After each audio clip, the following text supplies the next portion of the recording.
Okay, and good afternoon, folks. This is a democratically suggested video we're doing. We have unanimously decided not to cover part two and part three of Linkara's comic book slash defense of the movie The Last Jedi. Slash streaming fest. It was kind of pointless. After we decided that everything is just a joke to him, and if you don't like the movie, I don't know, No, he is a joke. he's a joke. Okay, one of those things. We're not sure. So we're going to cover another video. This time, it's a half-hour video by Make Stuff, and it's about restoring balance to Star Wars fandom. If you know anything about the balance of the Force, that's kind of a joke because a lot of people think restoring balance to the Force involves killing all the Jedi. So if you want to kill all the fans who actually care about the fandom, that would probably do it. Do But people actually believe that bringing balance to the Force is about destroying the Jedi? yeah, I know some people believe that bringing balance is like having equal amount of dark side users to light side users, but that's I think right. that is not it Just invented at all. that. Oh, It's a silly idea, but that's pretty much what it would amount to if you want to bring. I don't know how you balance the fandom. That's a pretty silly thing. Fans can like or dislike their fandom any way they like and forever for whatever reason, and there's nothing wrong with that. Okay, the reason why there's a discrepancy between the fans is that we have bad I don't know movies. how you can not like something. Yeah, if you're a What fan, you're some kind of horrible person? yeah, it's like with Mass Effect. Again, this is just because I know Mass Effect. Everyone loved the first one. You're a fan. I can still be a fan and hate the second one, and I can still be a fan and kind of like the third one. Okay, there's nothing wrong with that. So we're gonna be Or you told. can like all three and You just sure? admit that two Yeah, of them are. I love all three, but I just admit that there's problems with the second and yeah. So this general opinion that the other fans or the positive fans or this or that fan has a the true guideline. Yeah, fans. has a guideline for the other fans. Oh, you're not watching or appreciating your fandom properly. I'm going to show you how. Is a bit pretentious on the idea alone, but I don't know. Maybe he has some good pointers about talking to people who are super positive, and then you have to like get around this veneer of rose tinted glasses that just won't go away. It's like, listen, come on, guys. The ninth movie probably wasn't that great. Okay, probably. There might be some things you like about it, but in general, it's not a very good movie for X number of reasons. We can What do you talk mean? about it. Probably. Well, I haven't watched it, so I can't really argue. I don't have a foot to stand on yet. So, unfortunately, I'll get there. Buddy. Just watch the pirated version. Yeah, I Just know. watch it. I know. yeah, I've yeah. had to watch the pirated version several times for my review, and there's just so many things, like so many negative points to write down, and there's Ridiculous. always new one on rewatches. Yeah. Anyway, It's before we worse. start, let's get going with a super chat by White Knight Leo, who sent the super chat before we actually started streaming. So I don't know if you're jumping the gun there, sir. If you just want me to read this out before everything else, that's fine.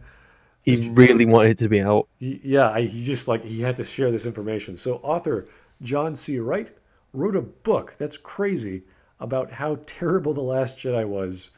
I especially liked his name of Tweedledink and Zoink powered grease monkey for Rose. Does anyone know this book that has been published? Because I would love to know more. No. Never heard of it. Author John C. Wright. Okay, well, thank you, Mr. White Knight Leo. I'll be happy to take a gander at that book. I mean, we all know that The Last Jedi pretty much started YouTube channels. I don't know about whether it would constitute a book to look at the flaws in the story. Maybe to understand why it's bad or why it's good. That might be helpful. You know, a nice big thick tome of references and links What to. not to do? Well, it could be what to No, do in that's some true. cases. Yeah, I mean, there are obviously some positives there. So, Maybe the written version of a Mauler video. oh yeah, just a book format. Yeah, okay. I mean, that wouldn't be too bad. If you like reading, You'd miss the voice. yeah, you could also have an audio version of the book. I'm sure if it's that I popular. would pay Mauler to do an audiobook. Honestly, I would. He would do great audiobooks. He would. He has the voice. He has the talent. This is true. Okay, guys, are you ready to do Make Stuff's 30-minute videos? It's probably going to take us 3 hours to go through. I see Yeah, make stuff I've up. seen it. Let's get this done. All right. Does he make stuff up? He makes stuff. He makes a few points. It's interesting. Okay. Are you or have you ever been a fan of Star Wars? Yes, 100%. Hiya, I am Brandon, and I am a Star Wars fan. I have been ever since I was a kid. Oh yeah, ever since I was a kid. Yeah, it's just like this great, helpful space saga, and it's just really fun. I am currently a Star Wars fan. When I was younger, I was a Star Wars fanatic. I've been a Star Wars fan for as long as I can remember, since I was a very young child, since I saw the original trilogy, then growing up and watching the prequels. Am I or have I ever been a fan of Star Wars? Yes, absolutely. Have been since before I remember.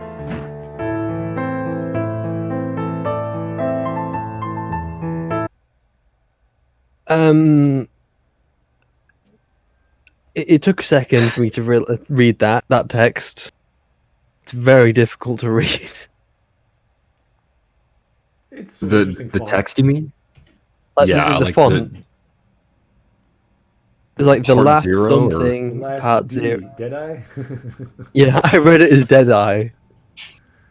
Part Declaration of Independence text or something like zero. that. Yeah, So, either he literally scribbled that on a Wacom tablet and he just put it to the screen, or that's an actual font. But it's probably the world's worst font. It's interesting, yeah. it's interesting, all right. Oh, got another super chat from Mad Courier 6, Smudboy and Kerbal Space Program. Best combo ever. Oh boy. Thank you there, mister. What's he referring to? I don't know. I don't want to ask. That's could be many things. I'll just leave it alone.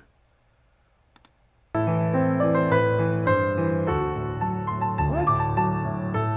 It's from the opening crawl of Star Wars. It's period of Civil War. I think it's the first line or something like that. I thought that was Solo. I don't know. Like the Solo movies, like it's a peril of civil war. No, sorry, that's a lawless time. That might be instead of Solo. I don't know. I've seen that movie twice. Who knows? I've only seen Solo once, so forgive my poor memory. That's still my least favorite Star Wars movie, man. Like I'll take The Rise of Skywalker. I just find that movie insanely boring. It's purely subjective, but it's just that movie. I cannot watch it. It is. I just found it to be extremely meh. Found it to be what? I found it extremely meh. Rogue One for me is still the best Disney Star Wars movie. The Mandalorian is probably one of the best things to come out of Disney Star Wars. Actually, no, that's a lie. I think Jedi Fallen Order is probably one of the best things to come out of Disney Star Wars. We've had to wait fucking years for something to be very good rather than a meh. Oh, that's okay. Oh, we just dropped. Where are we going? Here we go.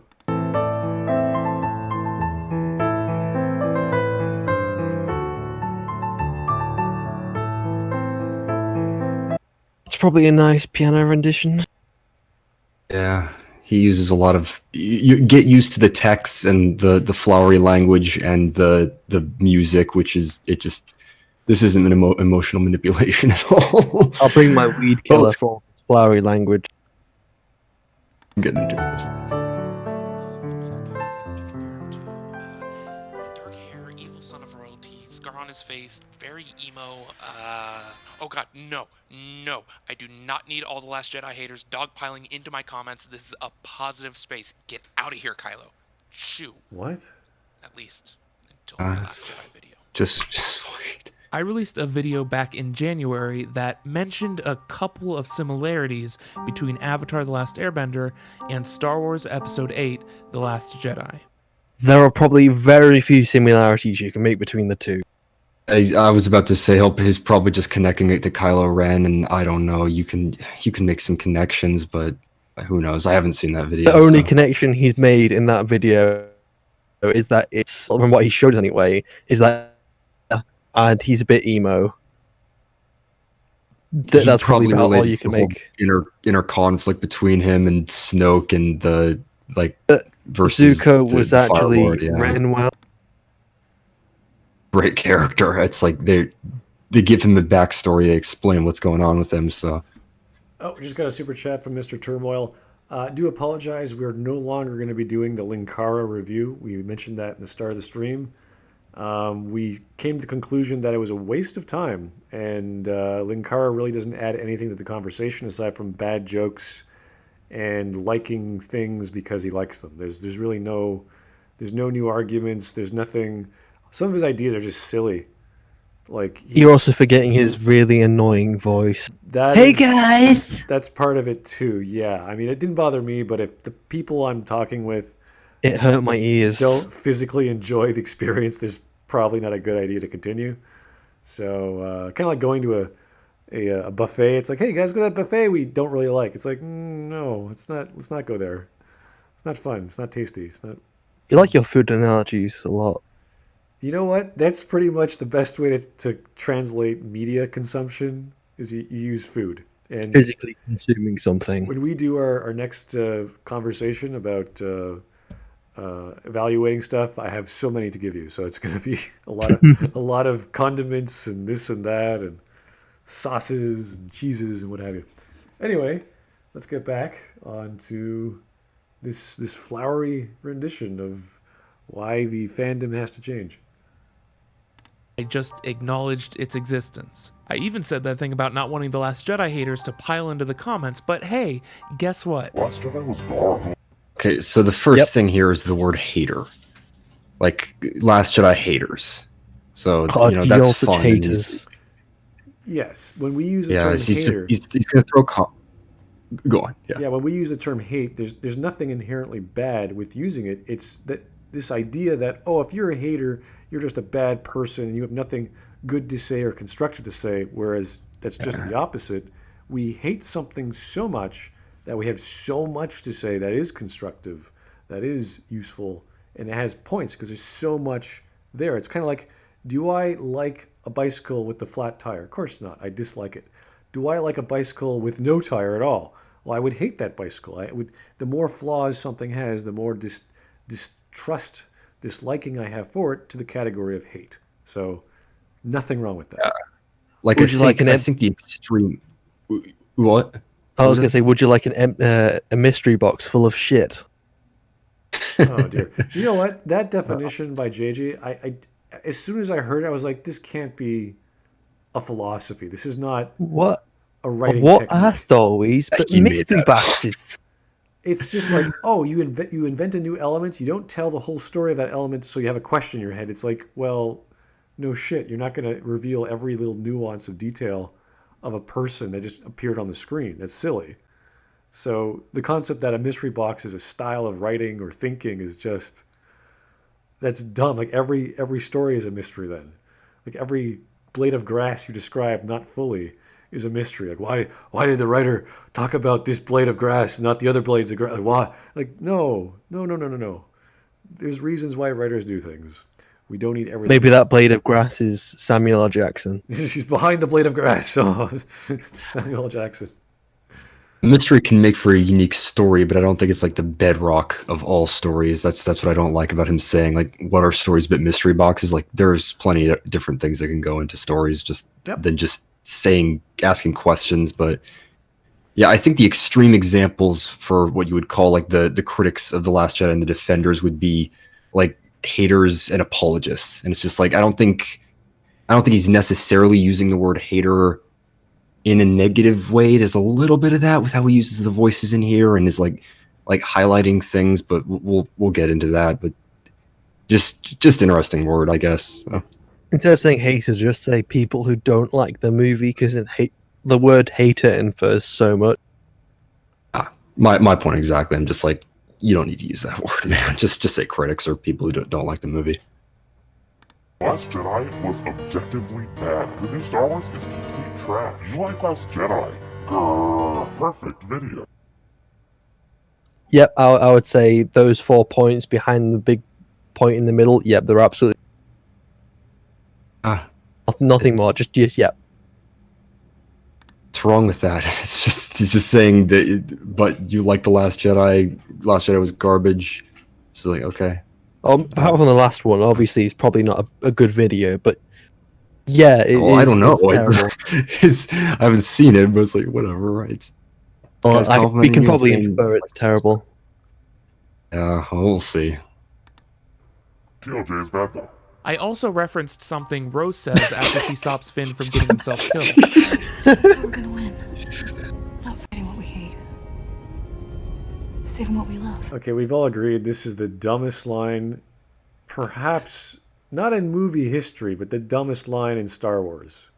Absolutely. It beats I don't like sand, it beats any lines from the prequels, and it's so backwards. What's so hilarious is how the resistance like dies in the background. You're like, what the hell are you talking about, Rose? You're like, you're letting the resistance be killed.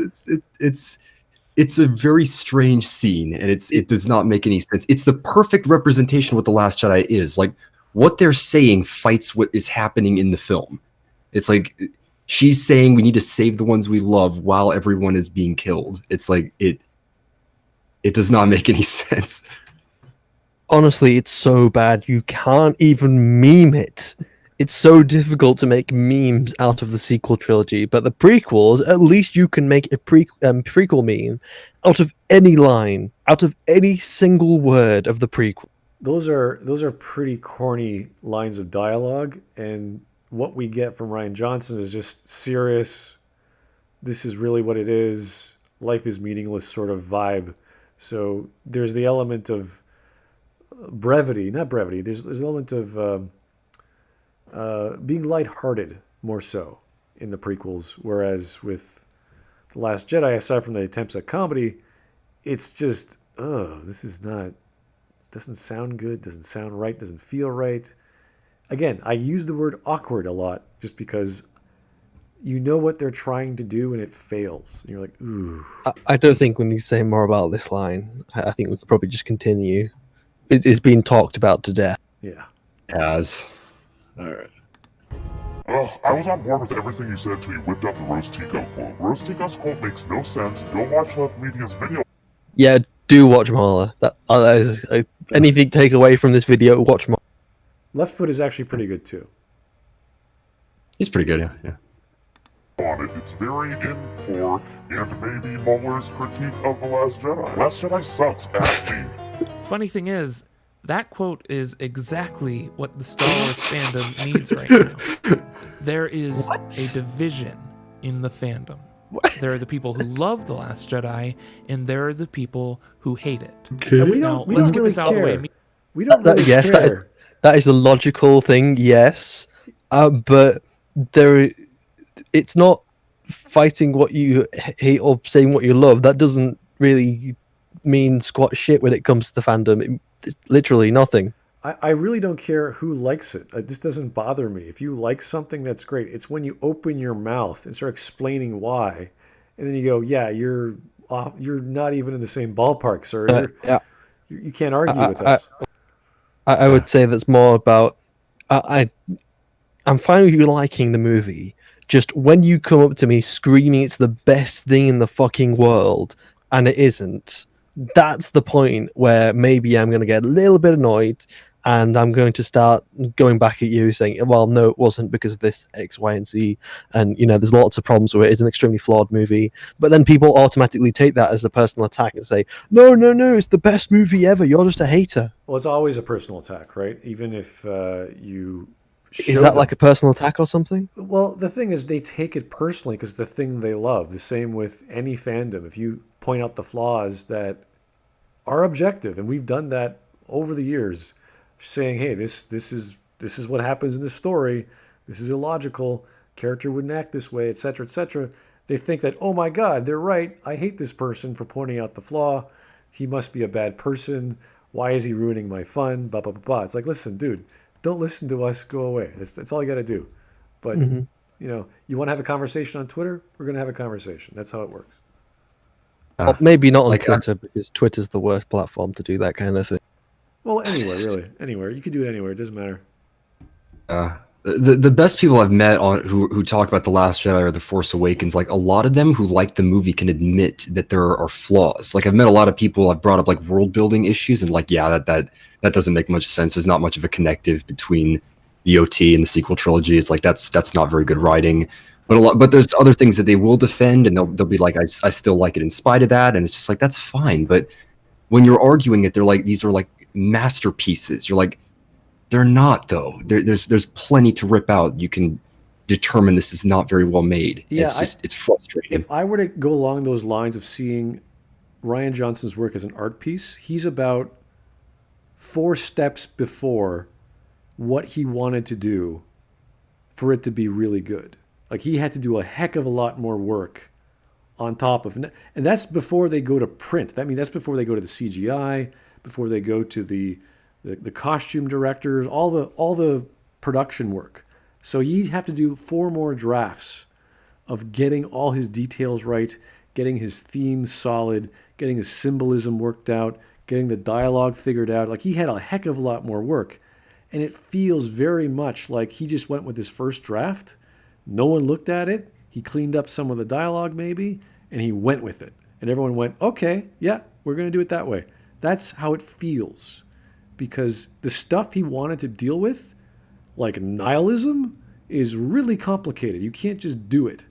You have to know, I don't know, French literature at least, James Joyce, other writers that did it right. And he does it. He doesn't even come close to the philosophy of some of the things he wants to talk about. And forgetting the lore, forgetting all the destruction of character, he just wasted the attempt. So this is something that would have taken place over the course of at least a month or two, and it felt like maybe a week or two. And he just went with it. So that's just my opinion. I could be wrong. But I can guarantee the editors were not paid or cared what Ryan did. So. Oh, let's keep going. Yeah. Yep. Immediately, no, hating The Last Jedi does not make you a racist, sexist, garbage human. That's reassuring. There are Thank you. absolutely racist. Thank you. You can give us that. Yeah. Nice. At least glad. We're not Nazis. That's nice. It's progressed. Yeah. The conversation has progressed from us being the absolutely worst thing humanity has ever sprung out of, and we're finally to progression at least. We were haters before. Now we are not racist, sexist Nazis. So it's like, okay, that's good. We're at that point. All right. Let's see from that, maybe we can go on to. Now we can have a means. Conversation. Yeah, right. All right. Sexist garbage humans that hate The Last Jedi. With every movie. And a few Russian bots, apparently. What? This Can we go back a is second? not about I think we missed those- something. Okay, let's go back. There are absolutely racist, sexist garbage humans that hate The Last Jedi. And a few Russian bots, apparently. This Okay, so we're not racist, sexist, garbage humans, but there are racist, sexist, garbage humans. So That's fine. You could say that.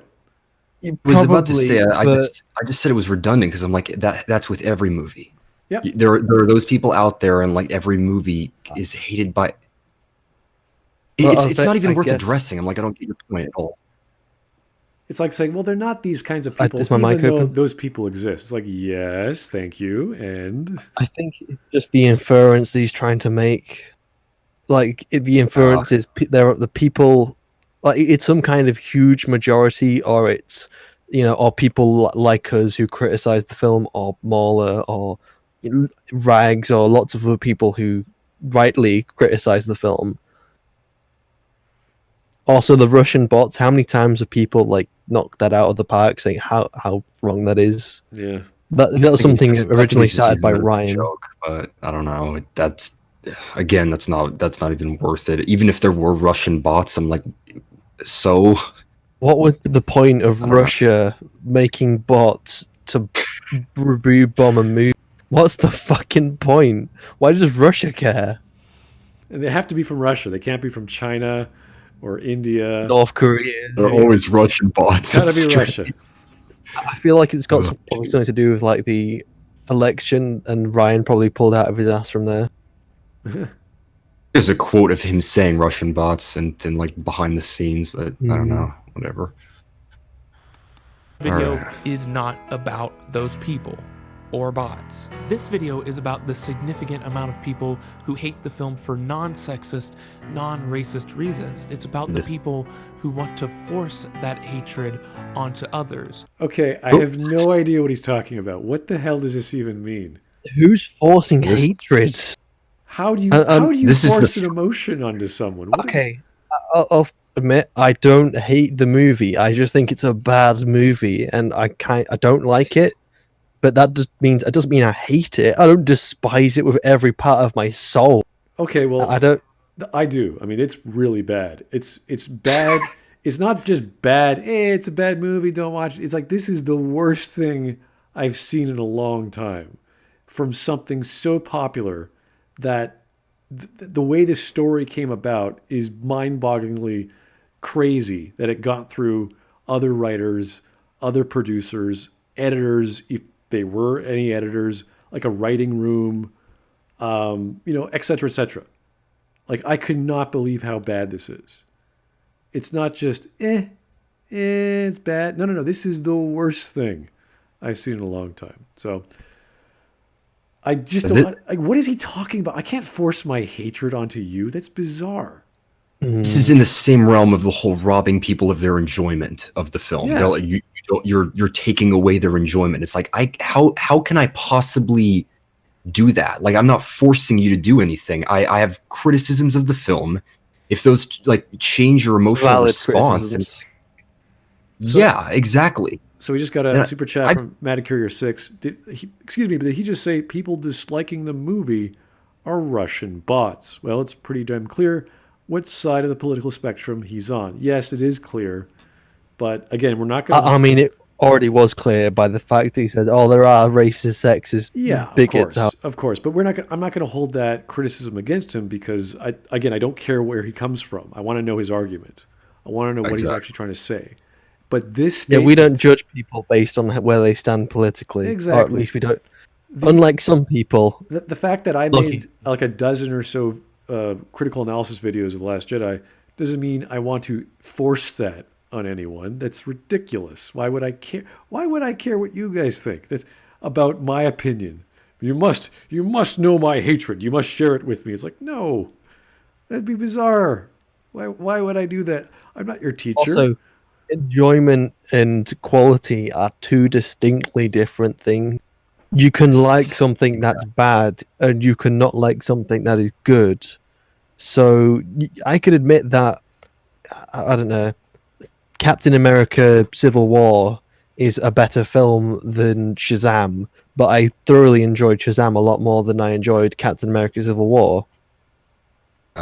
One that I always go with is Game of Thrones season 6. Like, I love that season, even though I understand that there are a lot of flaws and not all the payoffs are earned. But that's why I love it. I love it because it's like it's a satisfying season to watch. But it's like it's one of those things where it's like it's not as good as I enjoy it. But it's like those are two separate conversations. So there's no point in relating them. I think a lot of people they rationalize it as they like it, and they have to, and something they like has to be good. And it's like, that's not it at all. I love Gotham, and I realize that it has a lot of problems, especially in season 5 when it got cancelled because of Disney buying Fox. But still, I love it, and I really enjoy it. So yeah. So just because you like something doesn't mean it has to be good, and people have to start realizing that they have to separate their enjoyment from their realization of what quality is. Yeah, and it's also socially impossible to force this opinion on people. Like, what do you tie people up to a chair and like torture them till they agree with you? It's like, that's stupid. Like, this doesn't happen. Doesn't work that way. Like the idea of saying a movie is bad is somehow forcing hatred on someone. It's like, no, it's not forcing hatred at someone at all. It's having a discussion. It's criticizing. It's having a judgment on the value of this film. And that's the other thing is I don't understand why.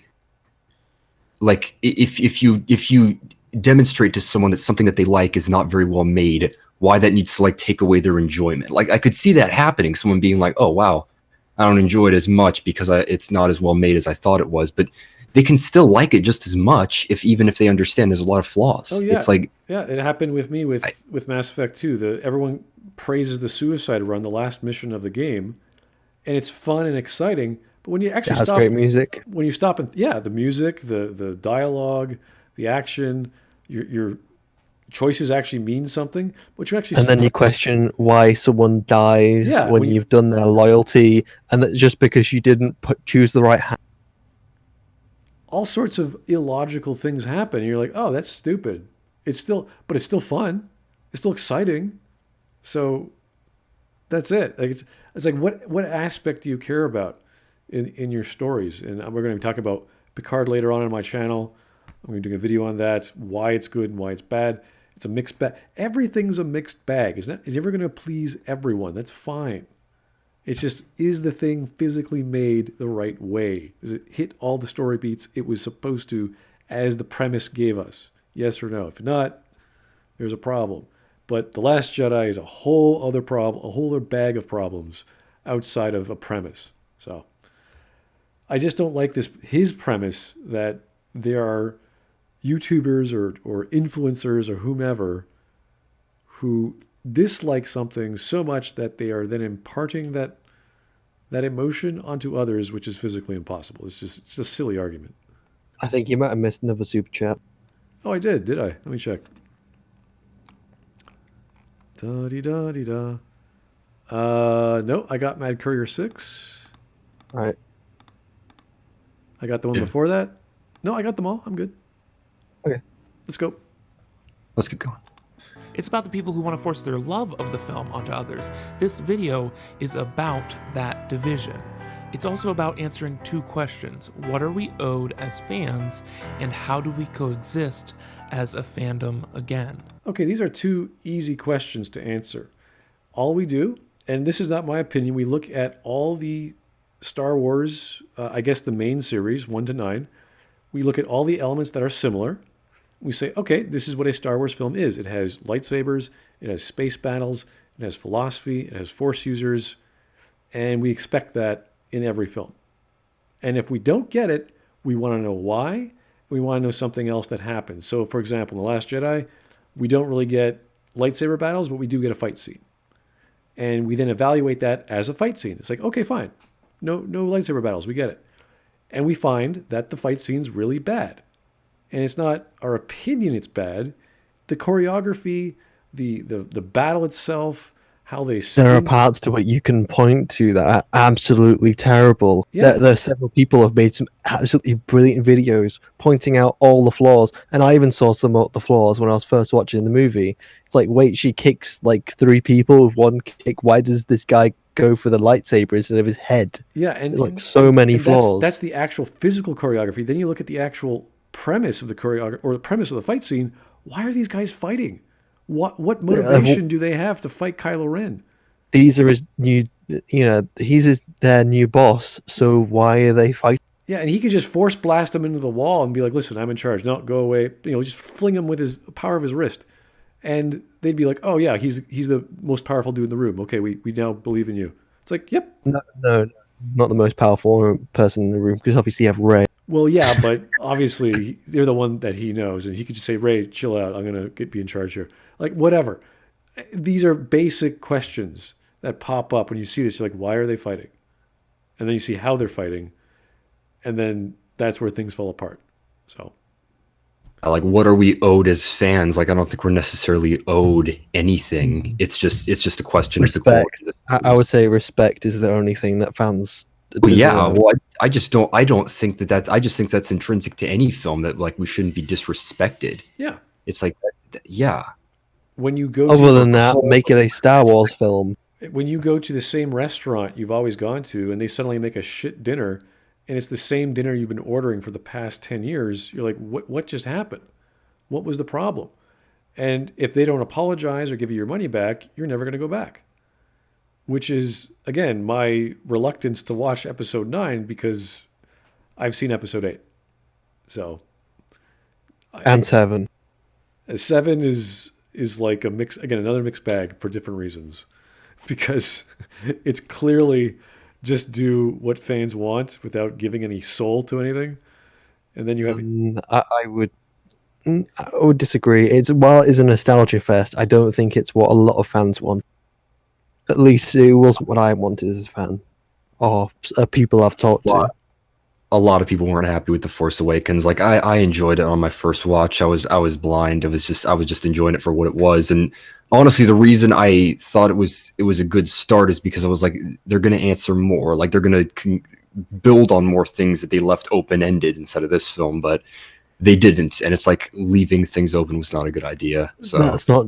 But that's not the only problem the film has. There's lots of problems within, like things like the reset button, the idea of the Resistance and the New Republic being separate entities. Why do they exist? None of these are explored. Why the Jedi Temple is just gone. Like none of the politics are explored. Yeah, I make stakes impossible. No world building. Yeah, but above everything, I hate the reset button. It is completely unnecessary. And it's just so they can have another New Hope, which I absolutely despise. So the second question was, how do we coexist as a fandom again? Again, we already are coexisting. Who cares? What a bizarre question. Like, what does my lack of communication to another person who likes the film have anything to do with coexistence? We're always going to be talking online. We're always going to be sharing ideas. We're coexisting just fine. We're not eating each other alive. We're not. The worst thing that's probably happened is that people get kicked out of groups for having disagreements. Facebook. Oh no. Yeah, I've just learned to not go on Facebook just because it's a terrible platform. It is a horrible platform. Again, the only 3 I went to on Facebook, I left because they were so weird, creepy, and just insane. And the people there are just super fans. It doesn't matter what you say. If everything's not perfect, you're a horrible person. It's like, all right. Again, I actually, like when I got out of the cinema for Rise of Skywalker, I wrote down like a small criticism of the film. The comments were just completely filled with like all kinds of, that's just your opinion, or the general things like, oh, you're just trying to spread hatred. And then I just got just from that post of criticizing the film, I was banned from the group. I was like, well, I guess I just won't go on Facebook now because there's not really much point in me using it because I'm really use it to check up on some Star Wars and some other fandoms. Yeah. Strange question. We'll see how he answers it, I guess. Video is about empathy. It's about the light and the dark. It's about restoring balance to the fandom. I'm sorry. This is the most pretentious crap I've heard so far. I mean, how dare someone think he can restore something which is broken, what he thinks is... There's nothing wrong with the fandom, okay? There's everything wrong with the movies. That's not the fans' fault, okay? Our reaction to the movies, that's natural. That's normal. Also, if he's using the idea of balance as people talk about as like, oh, you need an equal amount of Sith and an equal amount of Jedi, then from his point of view, the balance is in the fandom. But if he's using the old version of, it would make sense if he's using the old version of restoring balance, where you destroy the Sith. But unless he's trying to say destroy the haters, corrupt them all. We'll get into that in a minute. Because you'll see.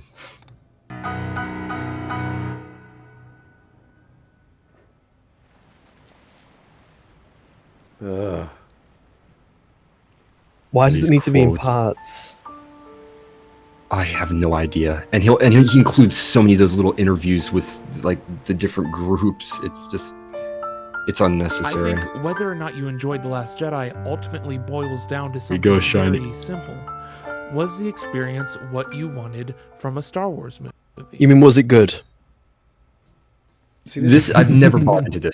People pull this. They're like, it wasn't what you wanted. It wasn't like people have expectations about what they want from a Star Wars movie, and it's like, since it wasn't like Star Wars, it like you didn't like it. That's the reason. It's like I've never bought into that because I'm like, a movie can be subversive a movie can like deconstruct something that's like popular, like Casino Royale is a very good example of what I think The Last Jedi was going for, where it's like it plays with a lot of tropes that are inside of the Bond movies. Like it gives him a different gun. It doesn't have a lot of the same music. Like they go with like the different stuff rather than the theme. It's kind of like an origin film. You can be different and still be of quality. Like you don't necessarily. It doesn't match everything. What that means is like I could talk about the Casino Royale as well, just because I know it.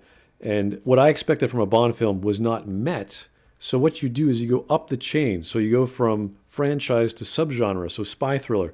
Was it a good spy thriller? Yeah, it was pretty good. And that was the premise. That this is like I don't know if it was the first Ian Fleming book that he wrote for James Bond, but it was one of the first ideas for Bond.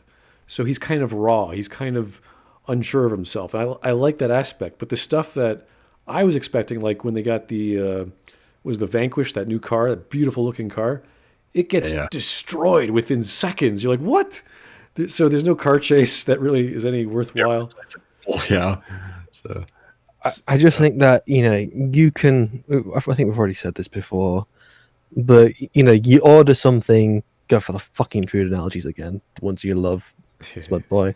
But you order a cookie and you expect a nice, regular chocolate chip cookie and they give you one with white chocolate. It's like, well, it's not what you wanted, but you can look, you can have it, and if it's absolutely brilliant, you're not going to complain. You're going to have a hell of a time. But if it tastes like shit, then maybe you have a right to complain about why this isn't what you wanted or what you were expecting. Actually, I have a real life example. I ordered a cookie, a chocolate chip cookie, and it was Mexican, and they put spices in the chocolate. And I've never had a spicy chocolate chip cookie before, but I have had spicy chocolate. And I thought, you know what? For the chocolate quality, which wasn't too high, but with the spice you got with it, it was pretty good. So, but because I'm experienced with food in general, so I know spices, I was like, all right, this is pretty decent cayenne pepper, good quality cayenne pepper, good quality chocolate, okay cookie. Not the cookie I wanted, but I was pleasantly surprised because I knew what I was given, which was unexpected, was still of a certain quality. It's the same thing with the Bond film, same thing with Star Wars. Is it still what you're getting anyway still good? Yes or no? So, yeah, your expectations could be no longer met, but what you get as a result still has to be good. Now, there's something I apparently need to discuss before we get into this, and that's the argument that The Last Jedi is objectively bad. I was about to say, here's my section, but just by the way, this video, when I watched this video, this was essentially what made me decide to make my Art Is Not Subjective video. Like this video and a lot of the statements in it, I used so many clips from him because this video got under my skin. But yeah, so this is the guy that doesn't believe there's any kind of measurement or quality to a film other than what you enjoy. Yeah. Yep. School is Honestly, useless. Physics is useless. Art history is useless. Writing is useless. The thing is, if art in general has no kind of quality other than what it makes you feel, then that means there's no such thing as skill. You're not valuing time. You're not valuing effort, and all art has the same value because the only value it has is to you. I could show this person 10 pictures of supermodels, and then I could show him a picture of someone with a malformed spine, some sort of spina bifida, maybe some sort of horrible accident a poor person was in. Because which one is sexually attractive to you? Which one? The 10 supermodels? That's just subjective.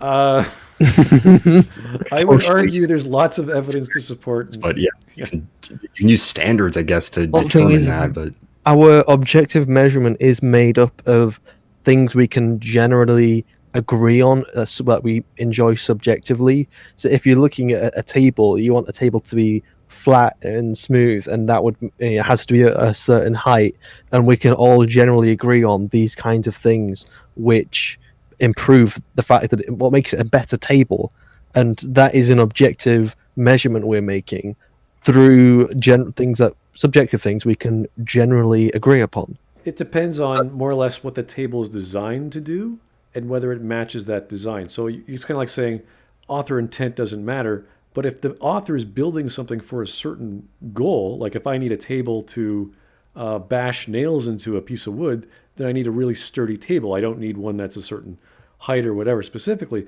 So it's based on the function of the thing being created. Why is it being made, right? So you have different criterias for different tables. It's that simple. And people will say, well, that's subjective. You might want to bash things with a hammer on a kitchen table. I'll be like, well, no one wants to do that.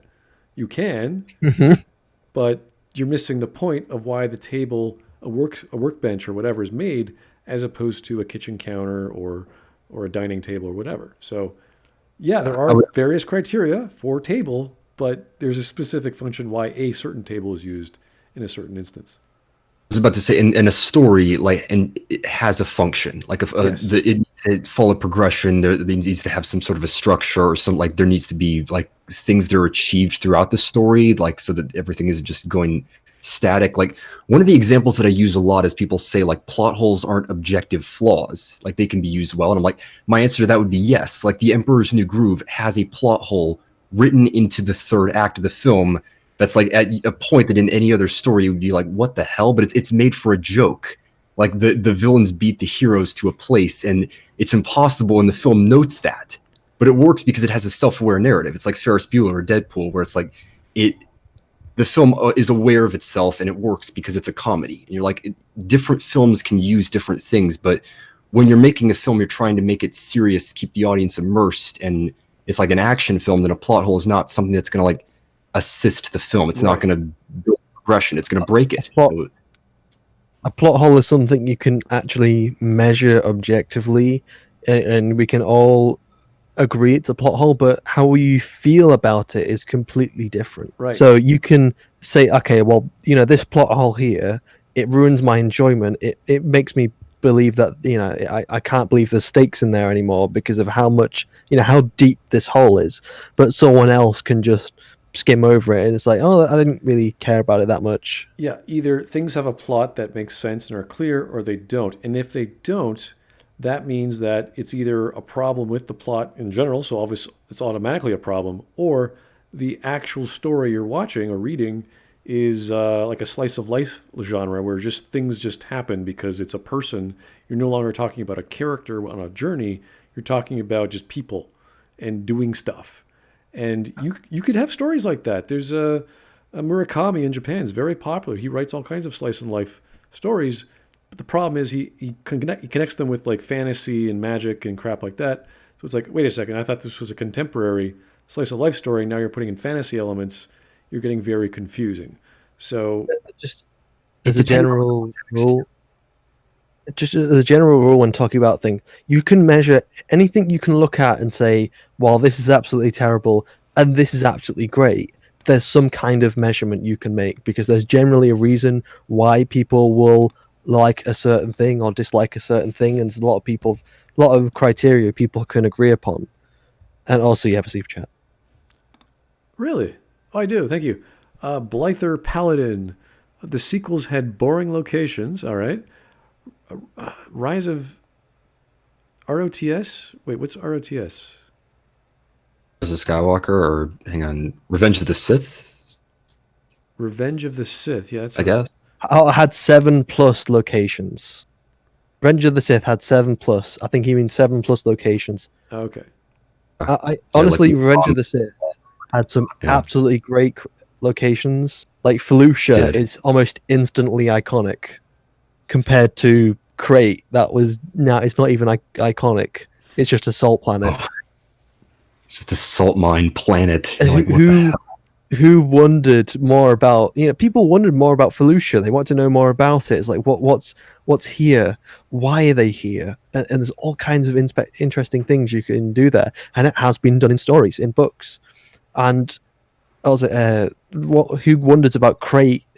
Oh, it's a salt planet with endless salt. It's just a flat plane. You're like, wow. And then there's Cato Nemoidia, and it's got all, it's this thing above the clouds, and it's got all these hanging cities underneath these giant rock formations. And it's like, yep, there's stories to be told there, and there's so much creativity and imagination put into it.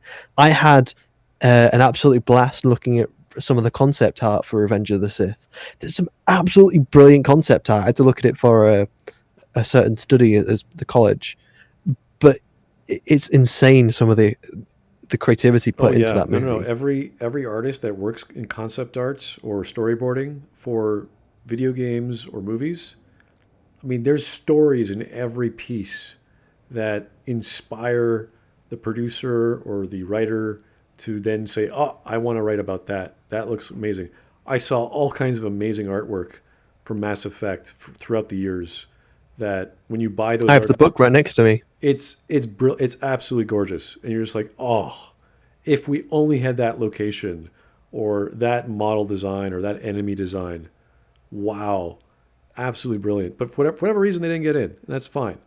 But I love how I love that creative process when you see You can even look at some of the concept artwork for Rise of Skywalker, and while the movie is extremely uninspired and it's there's no great designs being put forward, you can look at the concept art and there is that imagination. There is that work behind it. There's a concept art for a absolutely great Death Star destroyer. Doesn't fix the plot of the Death Star destroyer, but it still looks cool. It's creative, it's imaginative. It actually makes the laser a fundamental part of the Star Destroyer design, which is nice.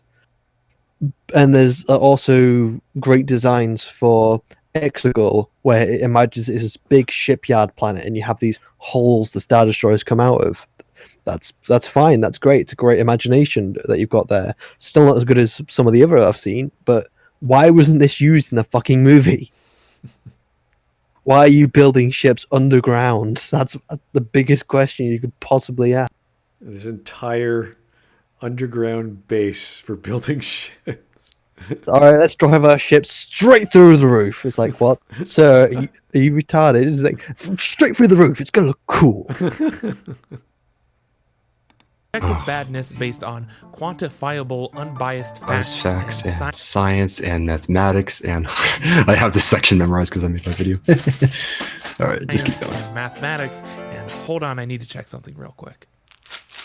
1, 2, 3, 4, 5. Huh, yeah, no. All of my crazy pills are still here. I haven't taken any of them, so why does it feel like I'm taking crazy pills? Probably because you are. Probably because you've never heard of the concept that there are actual lessons to make stuff that you have to follow to make stuff well. Any discipline you take in the arts or sciences have a history, and you must learn from a teacher and practice until you get something, how to do a calculation properly for a rotation of a quaternion, how to properly... Well, you don't have to have a teacher, but you do have to learn something. Yeah, learn from something. Exactly. You read a book, you do it yourself, whatever. But there's like, how is this hard to grasp? We have schools, people. Because it really feels like I'm taking crazy pills. Here's the thing. Art is subjective. It's not. No.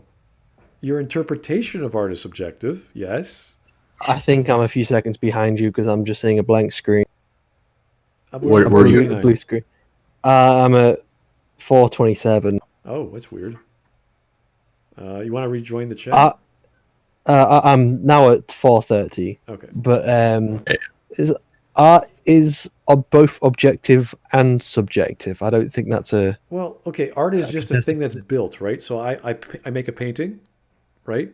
That's a physical object. I make a piece of music, that's a physical object. You can't see it, you can hear it.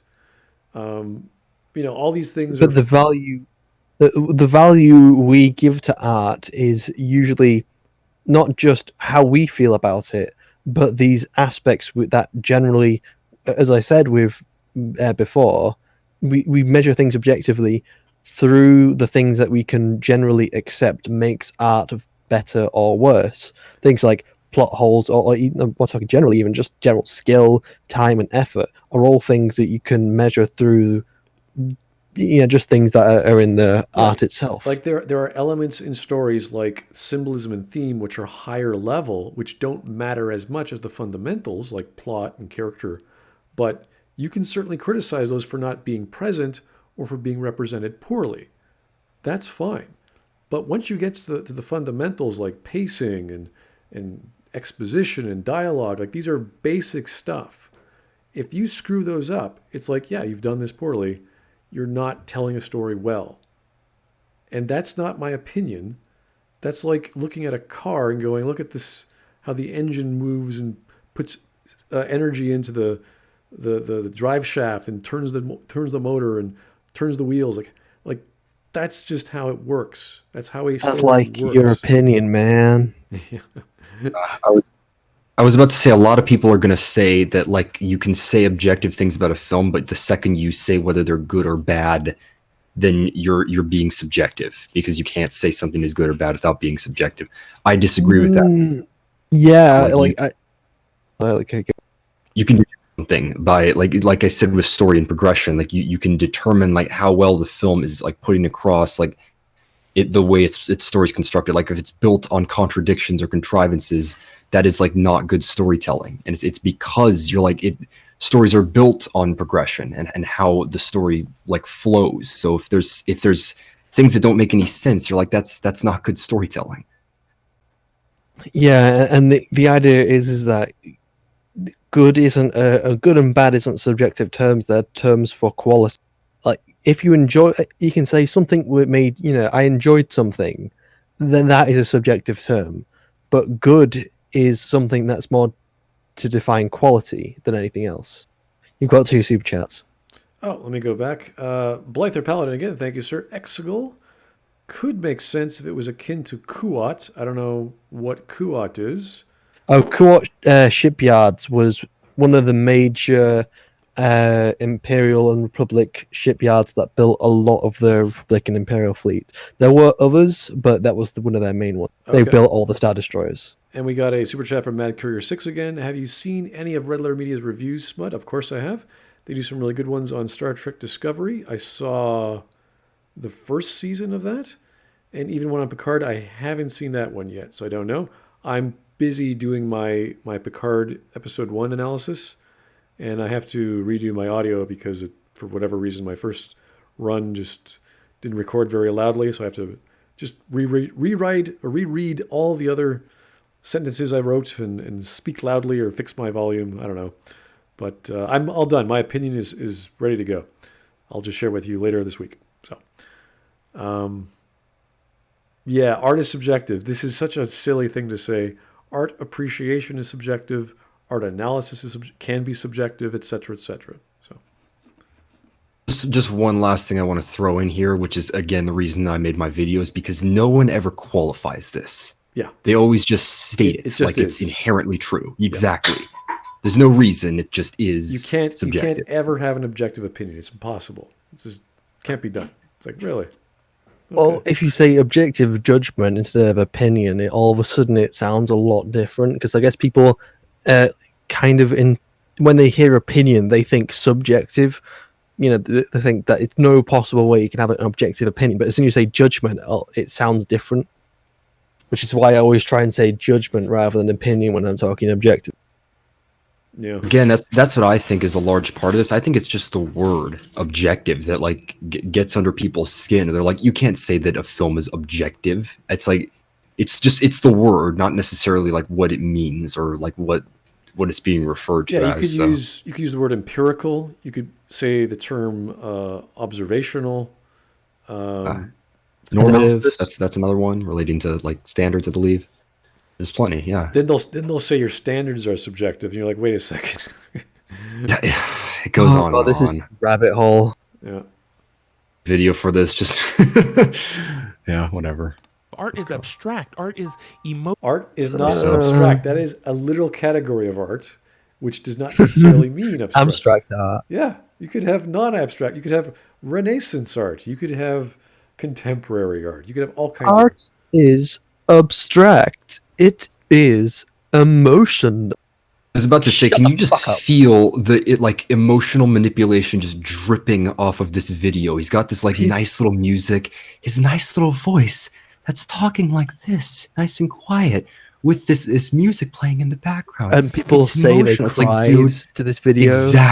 Exactly. Like, this video is made for the people who watch it. People love this stuff because who it tells turn their them what they brain want to off. hear. Yes. It's these videos get under my skin because it's just like, you are not turning being your brain genuine off. here, man. You're manipulating your own audience. Ugh. But if you look at it through reader response theory, then everyone's manipulating their audience. Yep. Reader response theory is a very good get out of jail free card. Emotional. Let's continue. That's why one person can love something that another person hates. Art's success or failure is determined on an individual basis purely by the experiences. I don't know. There's lots of ways you can say something failed. If something didn't make enough money, then you can say that, yes, it probably failed.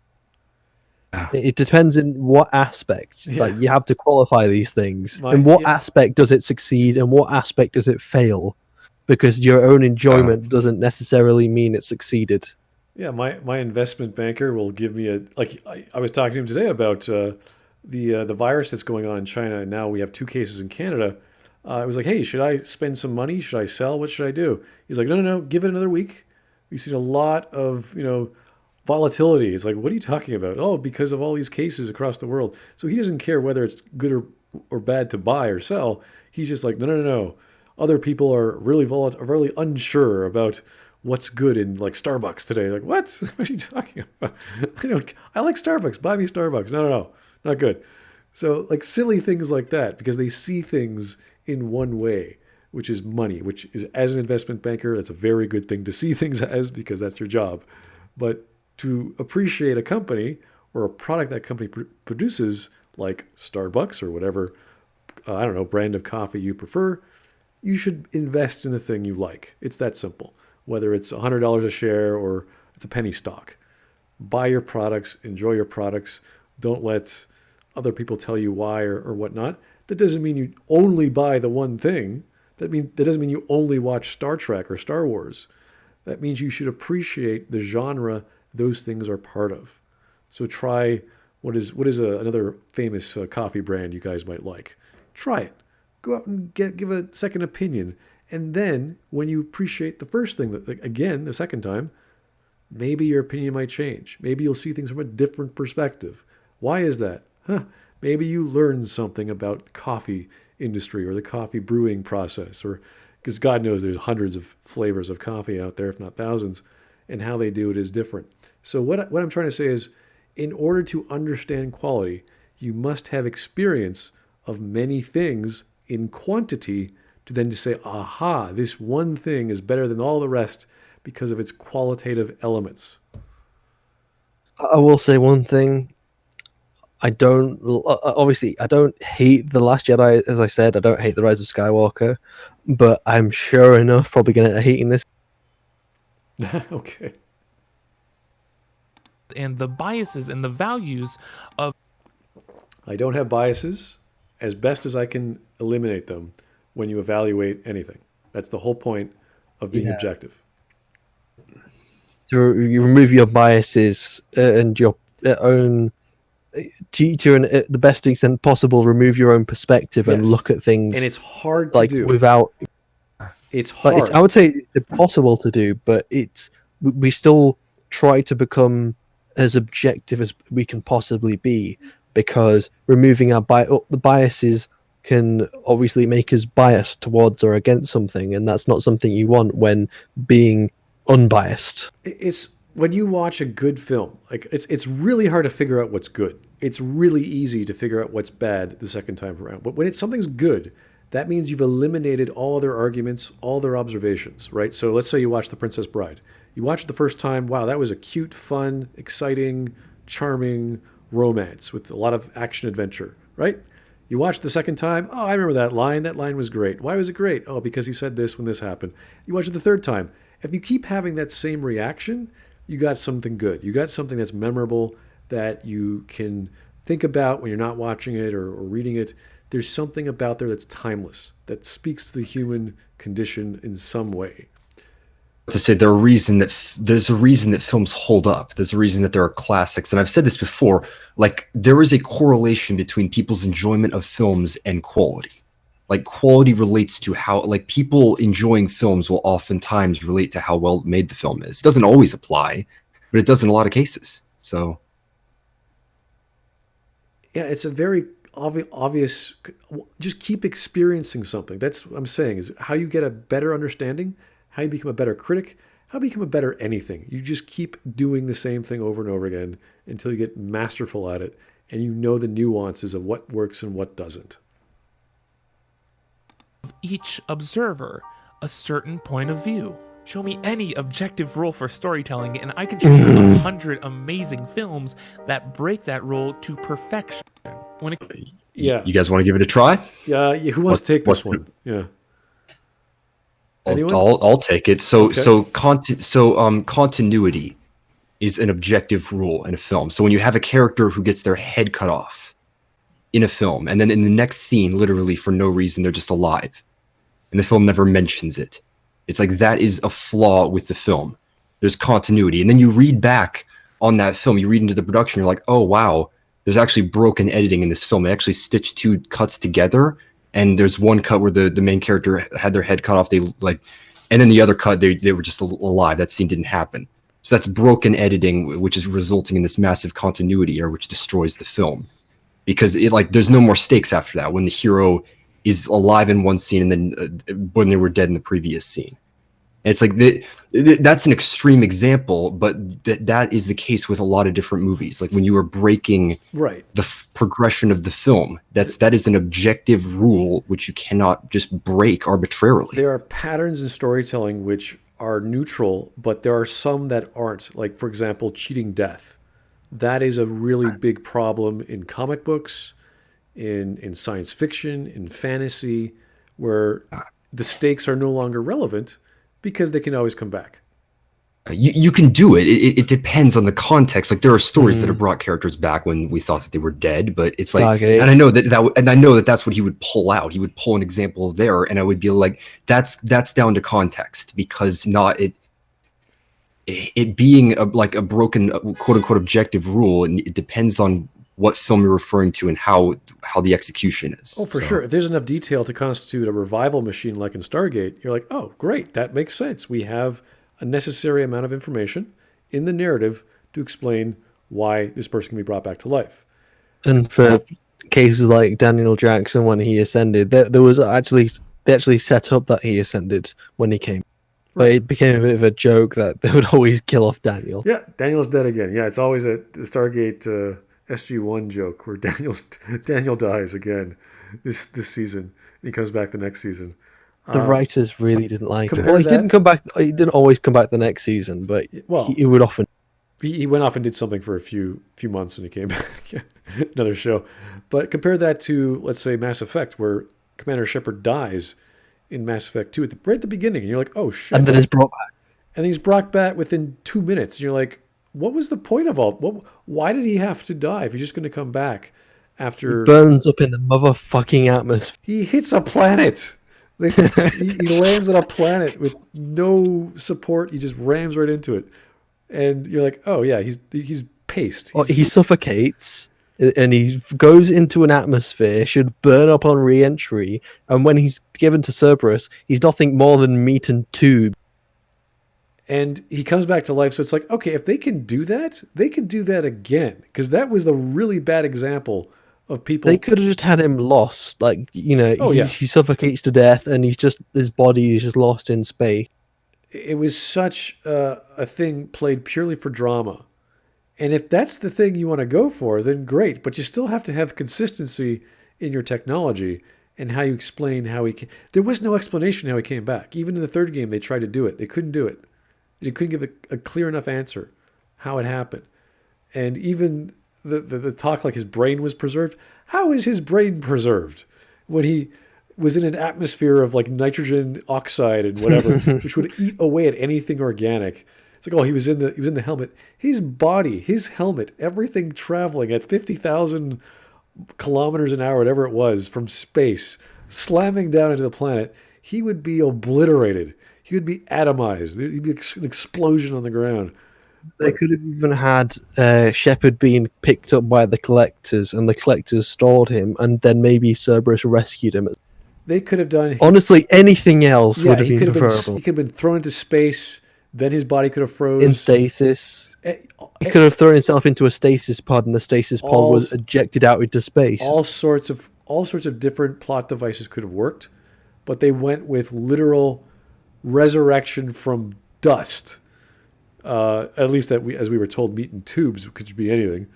So honestly, what a good plot twist that it could have been if you actually turned out to be Shepard's clone and you had a VI in your head that made you think you were Shepard.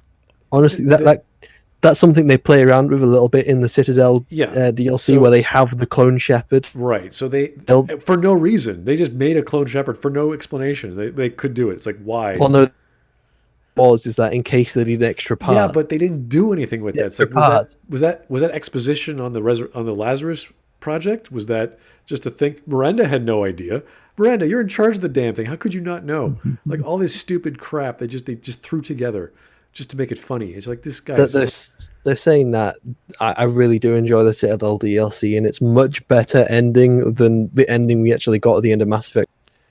Well, the point I'm trying to make is that all this science fiction, all this fantasy, all this reality changing stuff that happens in comic books, if there's not sufficient detail, it doesn't matter if it's a bad trope or if it's a normal plot going to the corner store to buy milk.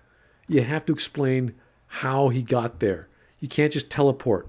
You can't just get hit by a car and the next scene he's fine. You can't just do that. So it all comes down to bad writing. And, 100 examples where something could be good and seen in a different light. It's like, that's not the point.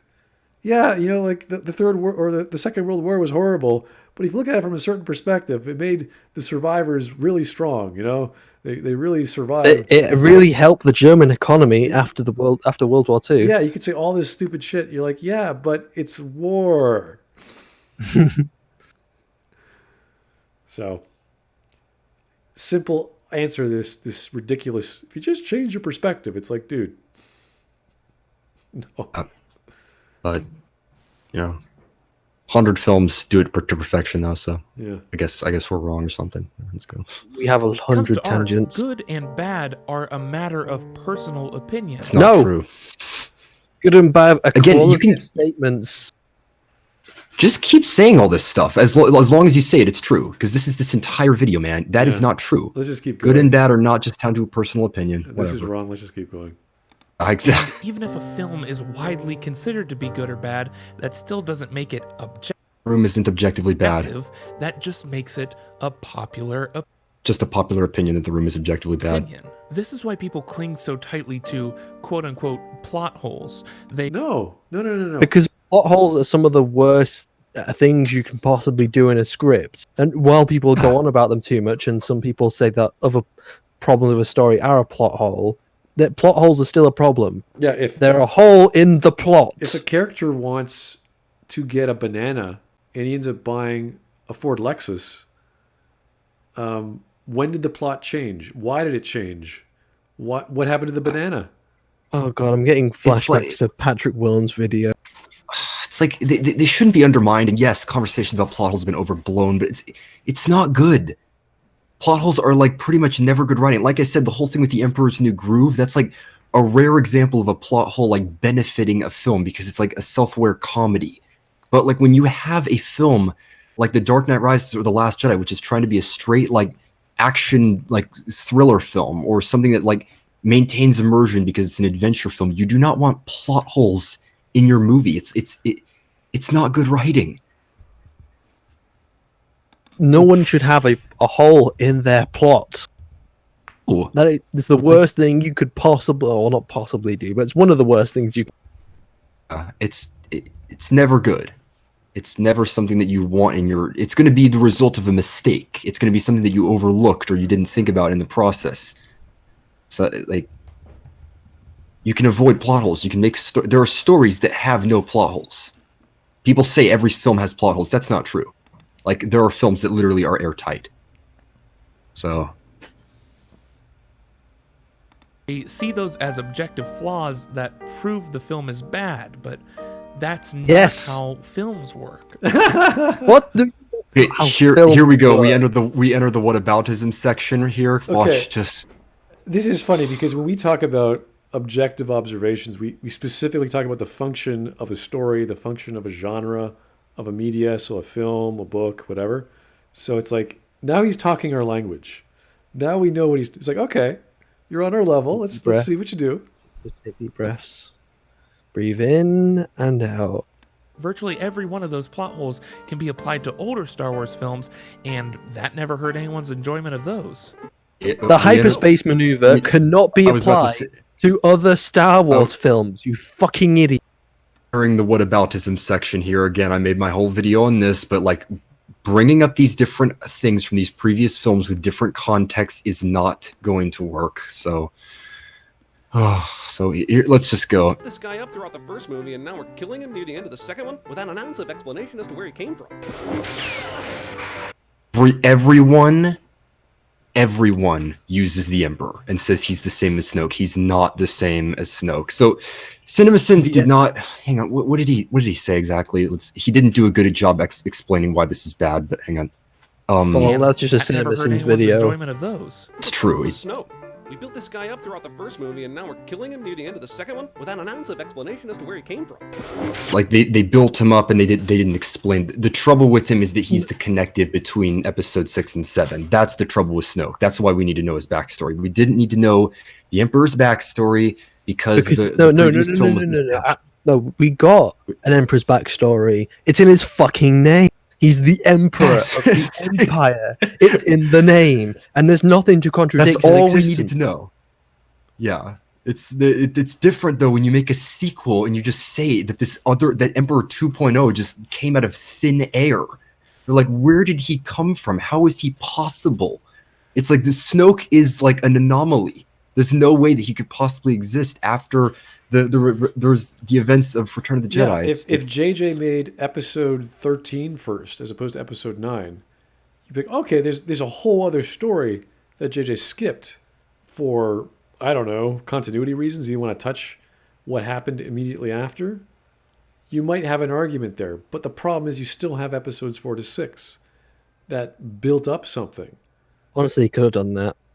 Yeah, but even then, you still have to explain what the hell the First Order came from. And you could give it 20 seconds of dialogue. Give it 3 movies. Well, no, but like, just a basic exposition, like, oh, after the Republic got broken down into this or that, then this new military power came up, and that's called the First Order. Like, oh, okay, like that's fine, but you still have to explain something. You can't just say the First Order is now the bad guys, and he's the leader of the organization that destroyed the New Republic and took over the galaxy. It's a silly argument. Again, this is the most common whataboutism argument of saying, what about in the previous films? What about the Emperor? Everyone uses this, and it's never held up. They miss the point. They always miss the point. They just act like they're the same. It's a different context. So. This casino scene was horrible for the movie. It was horrible. It didn't need to happen. It had no point. It had no overall meaning to the movie. Yep. Spends 3 scenes inside a space. What? But that's developing the characters, and it makes that's where the characters are at. What? That fits into the plot. They're trying to avoid the Empire. The Empire is hunting them, and they're hiding from them. And they have some inside of the asteroid. Some nice character scenes. Yeah. Falcon is damaged. That's very much a integral part of the Empire Strikes Back. The hyperdrive is not functioning, so they can't escape from the Emperor. They get caught up in an asteroid field, and they're like, we'll hide in this. They evade the TIE fighters, and then they're like, okay, let's hide. And then they're hoping that they'll lose them. That's what it is. And then they get out of the worm because they realize it's a freaking worm and it's about to like eat them. So that's not wasted plot line. Canobite is not good for the story because it doesn't like develop the main plot. It's something that just goes off on the side, and the whole thing with the the space It goes Forces, nowhere. like, it has nothing to do with the story that's being told. That's the whole problem with thing Canon. goes nowhere. Also, we talk about a movie. The Empire Strikes Back has the story goes off in two ways. One following Luke, and the other one following Leia and Han. So, and the Last Jedi has three, where you're following Rey, you're following the ship with Poe, and you're following Poe and was it Finn and Rose? You didn't need that third one because it goes nowhere. But the second one in The Empire Strikes Back actually fucking goes somewhere.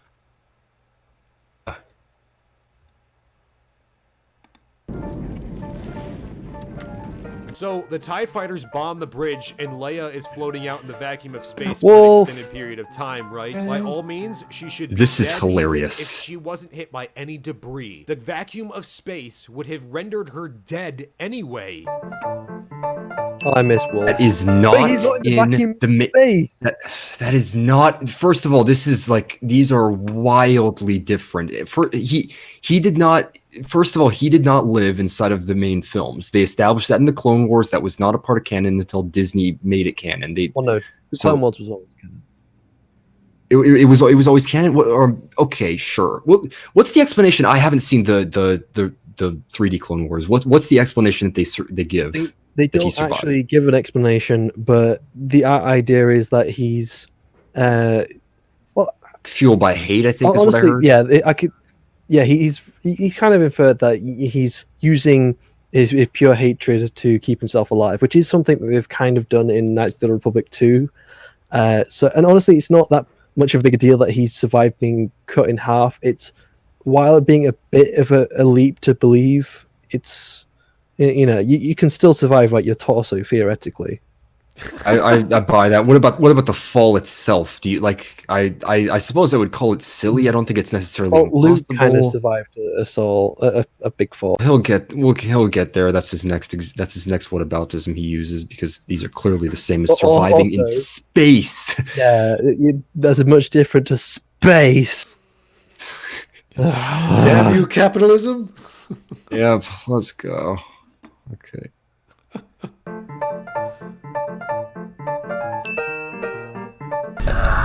You cut out the section where he got like sucked into that tube. Right. He like fell into a slide essentially. He didn't hit the ground and live after having fallen like hundreds of feet. Something broke his fall. Yeah, he literally got sucked into the side of the wall, and it just slowed him down. Yeah. It seems like make stuff is making stuff up. Yep, yeah, a little bit. I don't know. I don't want to be one to judge though. Early? Yeah, he would have died. He needs life support. He needed like an needs a immense fucking operation. suit. Like he didn't just walk away from that. Leia did. She literally goes into a temporary coma and wakes up like halfway through the film, and they don't even address it. They just say she had the Force. Like he was dying. He would have died if it weren't for the Emperor, and he needs to be in a suit 24/7 or else he'll die. If you have like a head trauma to your brain for more than 30, or like if you stop breathing for 30 seconds, you're technically dead. Okay? It doesn't matter if you're in the vacuum of space or underwater, you're going to have brain damage. Okay? So Leia just magically being able to walk is pretty amazing. There's something. Use the Force. It's been forever since I've seen Agents of S.H.I.E.L.D., but there's a character who's underwater for like a certain amount of time after being, I think it's thrown out of a plane, and they actually have repercussions for this. Someone's probably going to, bring it up in the comments. I can't remember I've seen that part of Agents of S.H.I.E.L.D. Yeah, like they have to go out, like they're like 90 meters below the water, right? And then he has like compression. He's like it affects his brain, right? Yeah, and forever he's like got this impairment. I haven't seen the recent Agents of S.H.I.E.L.D. I've kind of not really been following it anymore. Was that third but season? still, That was really early, where Fitz is stupid, like because of his. That's his name. Yeah. Mm-hmm. And he gets really frustrated by it. Yeah, exactly. It's good stuff. Yeah. Yeah, you can just incorporate consequences, man. Like all the stuff you're showing, like Luke surviving is the one thing that I would call convenient. not impossible, but like Darth Maul obviously got cut in half, and he was not the same after that. And Anakin, like, he went fucking insane. Maul went insane. He used the Force to make fucking spider legs. Yeah. Plus, we know that the Sith, when they get angry, they become stronger. Their emotions fuel their Force powers. So we could say, yeah, and he was pretty pissed off at Kenobi for cutting him in half. I mean, if someone cut me in half, I'd be pretty pissed. Right. So the ability for the Sith to withstand pain is a heck of a lot higher threshold than Jedi, than other people. So it's like, okay. Well, I wouldn't say a threshold. I would just say that it gives them power. Right. It gives them supernatural power, like with Darth Sion from KOTOR. He's like broken. Half his body is just melted, and he's still alive. Like, you kill him, he still comes back. You're like, what the hell? Yeah, you have to like kill him with sadness. It's like, what is up with this guy? But that's the whole point of being Sith. You use emotions as a weapon. Anyway, oh no! Can Maul's spider legs tell the future? Okay, so Blyther Paladin says sequels might be non-canon. Looking at Star Wars news, huh?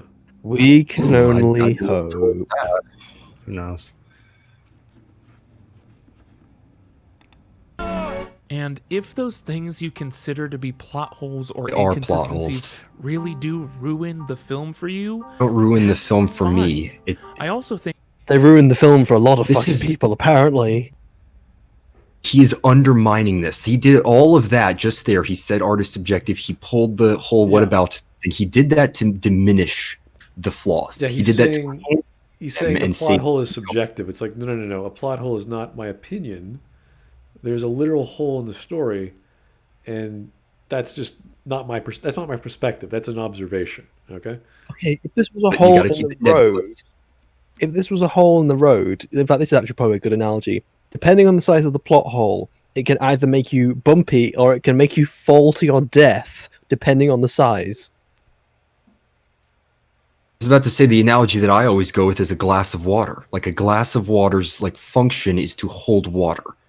So if it has a crack in the side and like water leaks out after 1 minute and all the water is on the table, that glass is an objectively bad glass. It doesn't fulfill its function. Yeah, and that's what a problem is. It's like it ruins it. There are small holes. There are big holes. If that hole is at the bottom of the glass, you ruin the whole story. If it's at the top and there's no water there, it's not a big deal, but it's still a hole. Stuff like that. Exactly. We can Really love our analogies.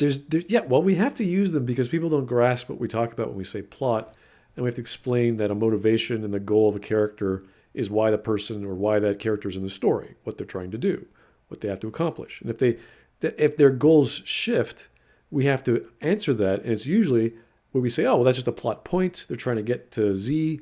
They have to go through B, C, D, etc., and that's fine. That's how you tell scenes in a story.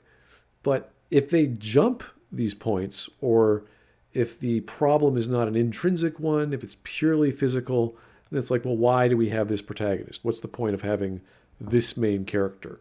And there's obviously Bob over there who can just open every door and get through every enemy. Why don't we have him in charge? So there has to be an explanation for that. You can't just leave things. You can't just have superhero dude B solve all your problems for you. That would be a Deus Ex Machina device, or that would be like a second protagonist who's not really a protagonist, or all sorts of other tropes that you can look at as bad things if they're not explained well. So again, this is why you need to separate like quality from enjoyment, because like seriously, there are flaws in films that I understand are flaws that don't bother me. They don't ruin the film for me. I can recognize they exist, but it's like it doesn't. Lord of the Rings, like the Eagles. It's not about your experience. It's about what's in the film, provably. Mm.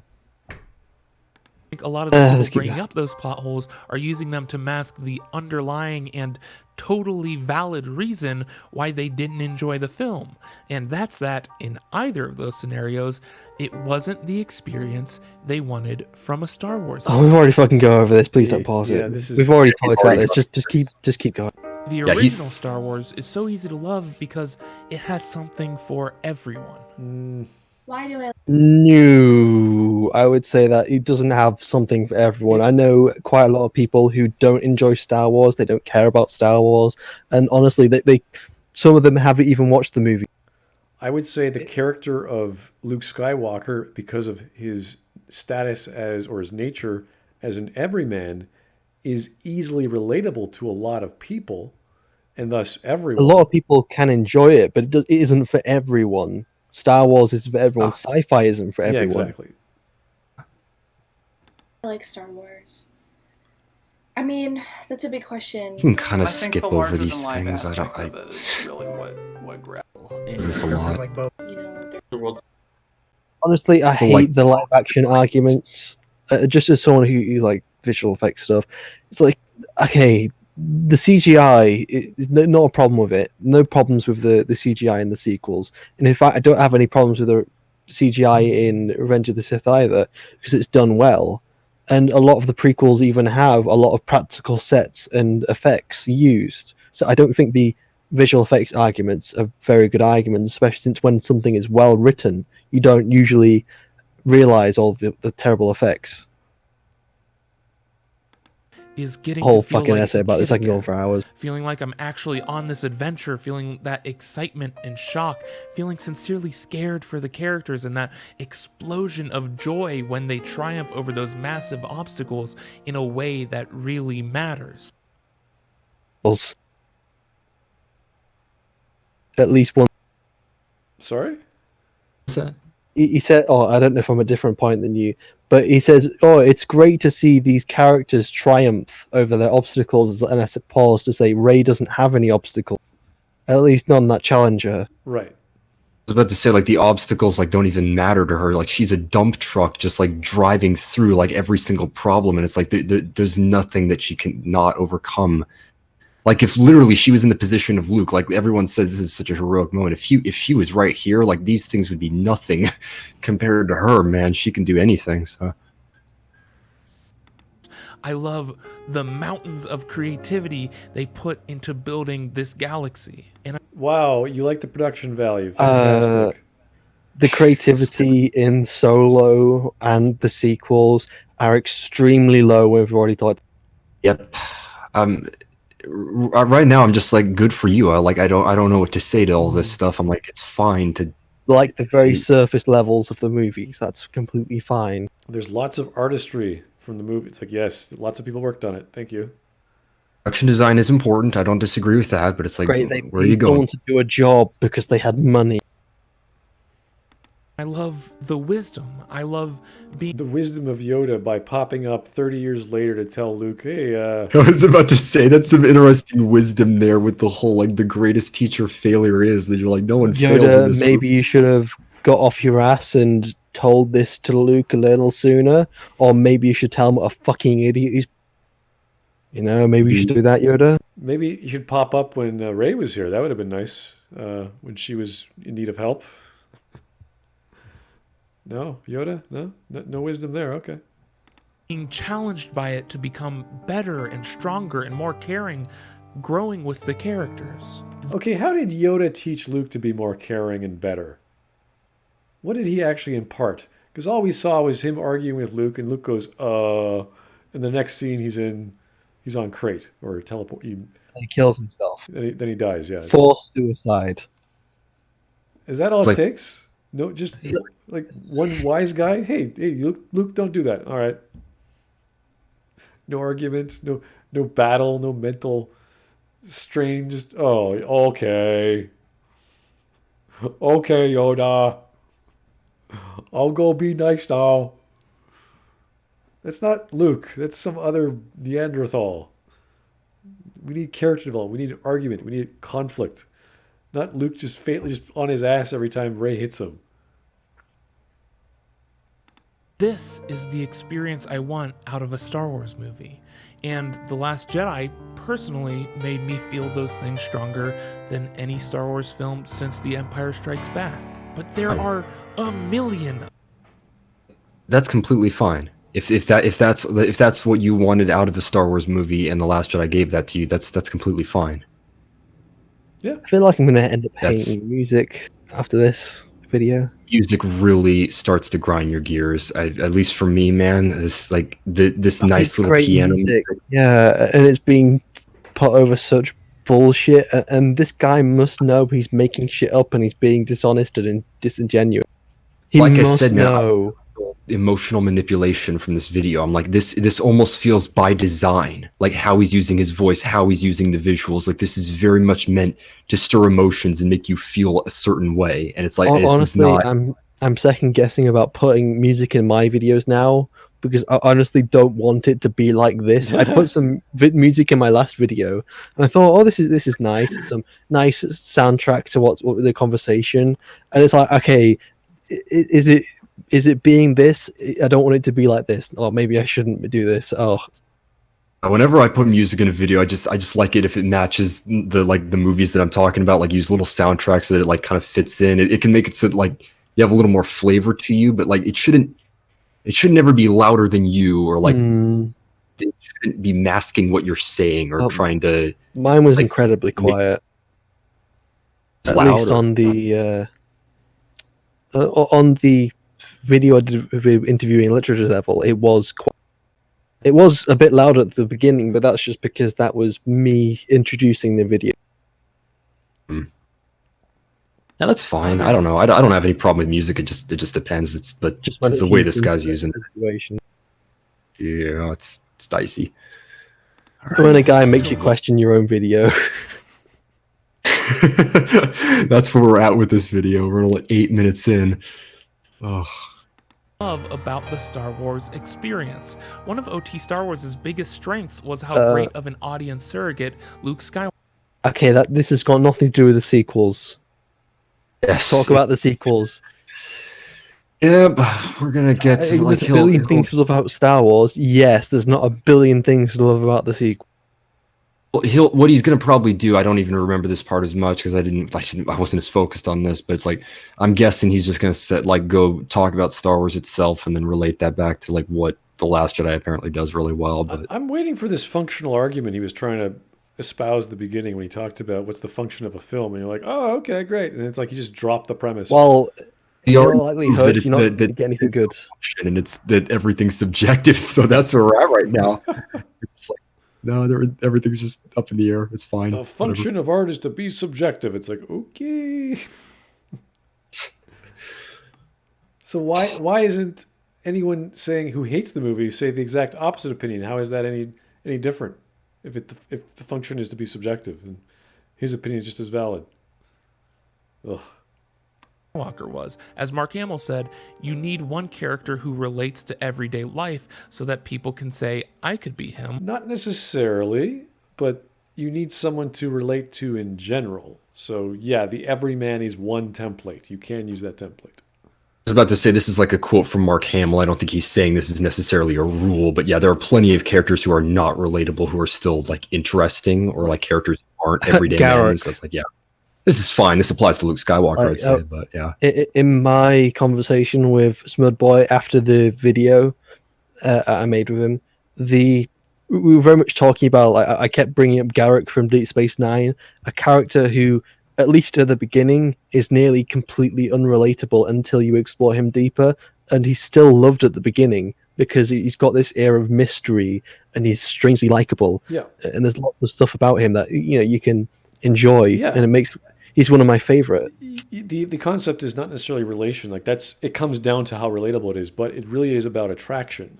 So you're attracted to Garrick, for example, because he is this mysterious, conniving, brilliant dude who knows all about the history of Cardassia and all of his wily ways. So you may not relate to that, but you're attracted. He's also got moral beauty as well. Yeah, he's got other ethical aspects to himself. He's got that thing in his head. He's got his background with his father, who's not really his father. He doesn't, like, all these other tragic aspects to him that you can say, oh, I get where he's coming from. That's relatable. So it's not so... Honestly, the twist about his father was absolutely brilliant. Yeah, that was sad. That was like, what is going on? Oh, geez, that's his dad. And you can look back at it as well, and it makes total sense. Why Garrick is the way he is, yeah. Mm-hmm. So, yeah, you have to relate to some aspect, not necessarily his archetype, not necessarily his job, not necessarily his personality, but something you latch onto. Like we could latch onto Darth Vader. We get Darth Vader.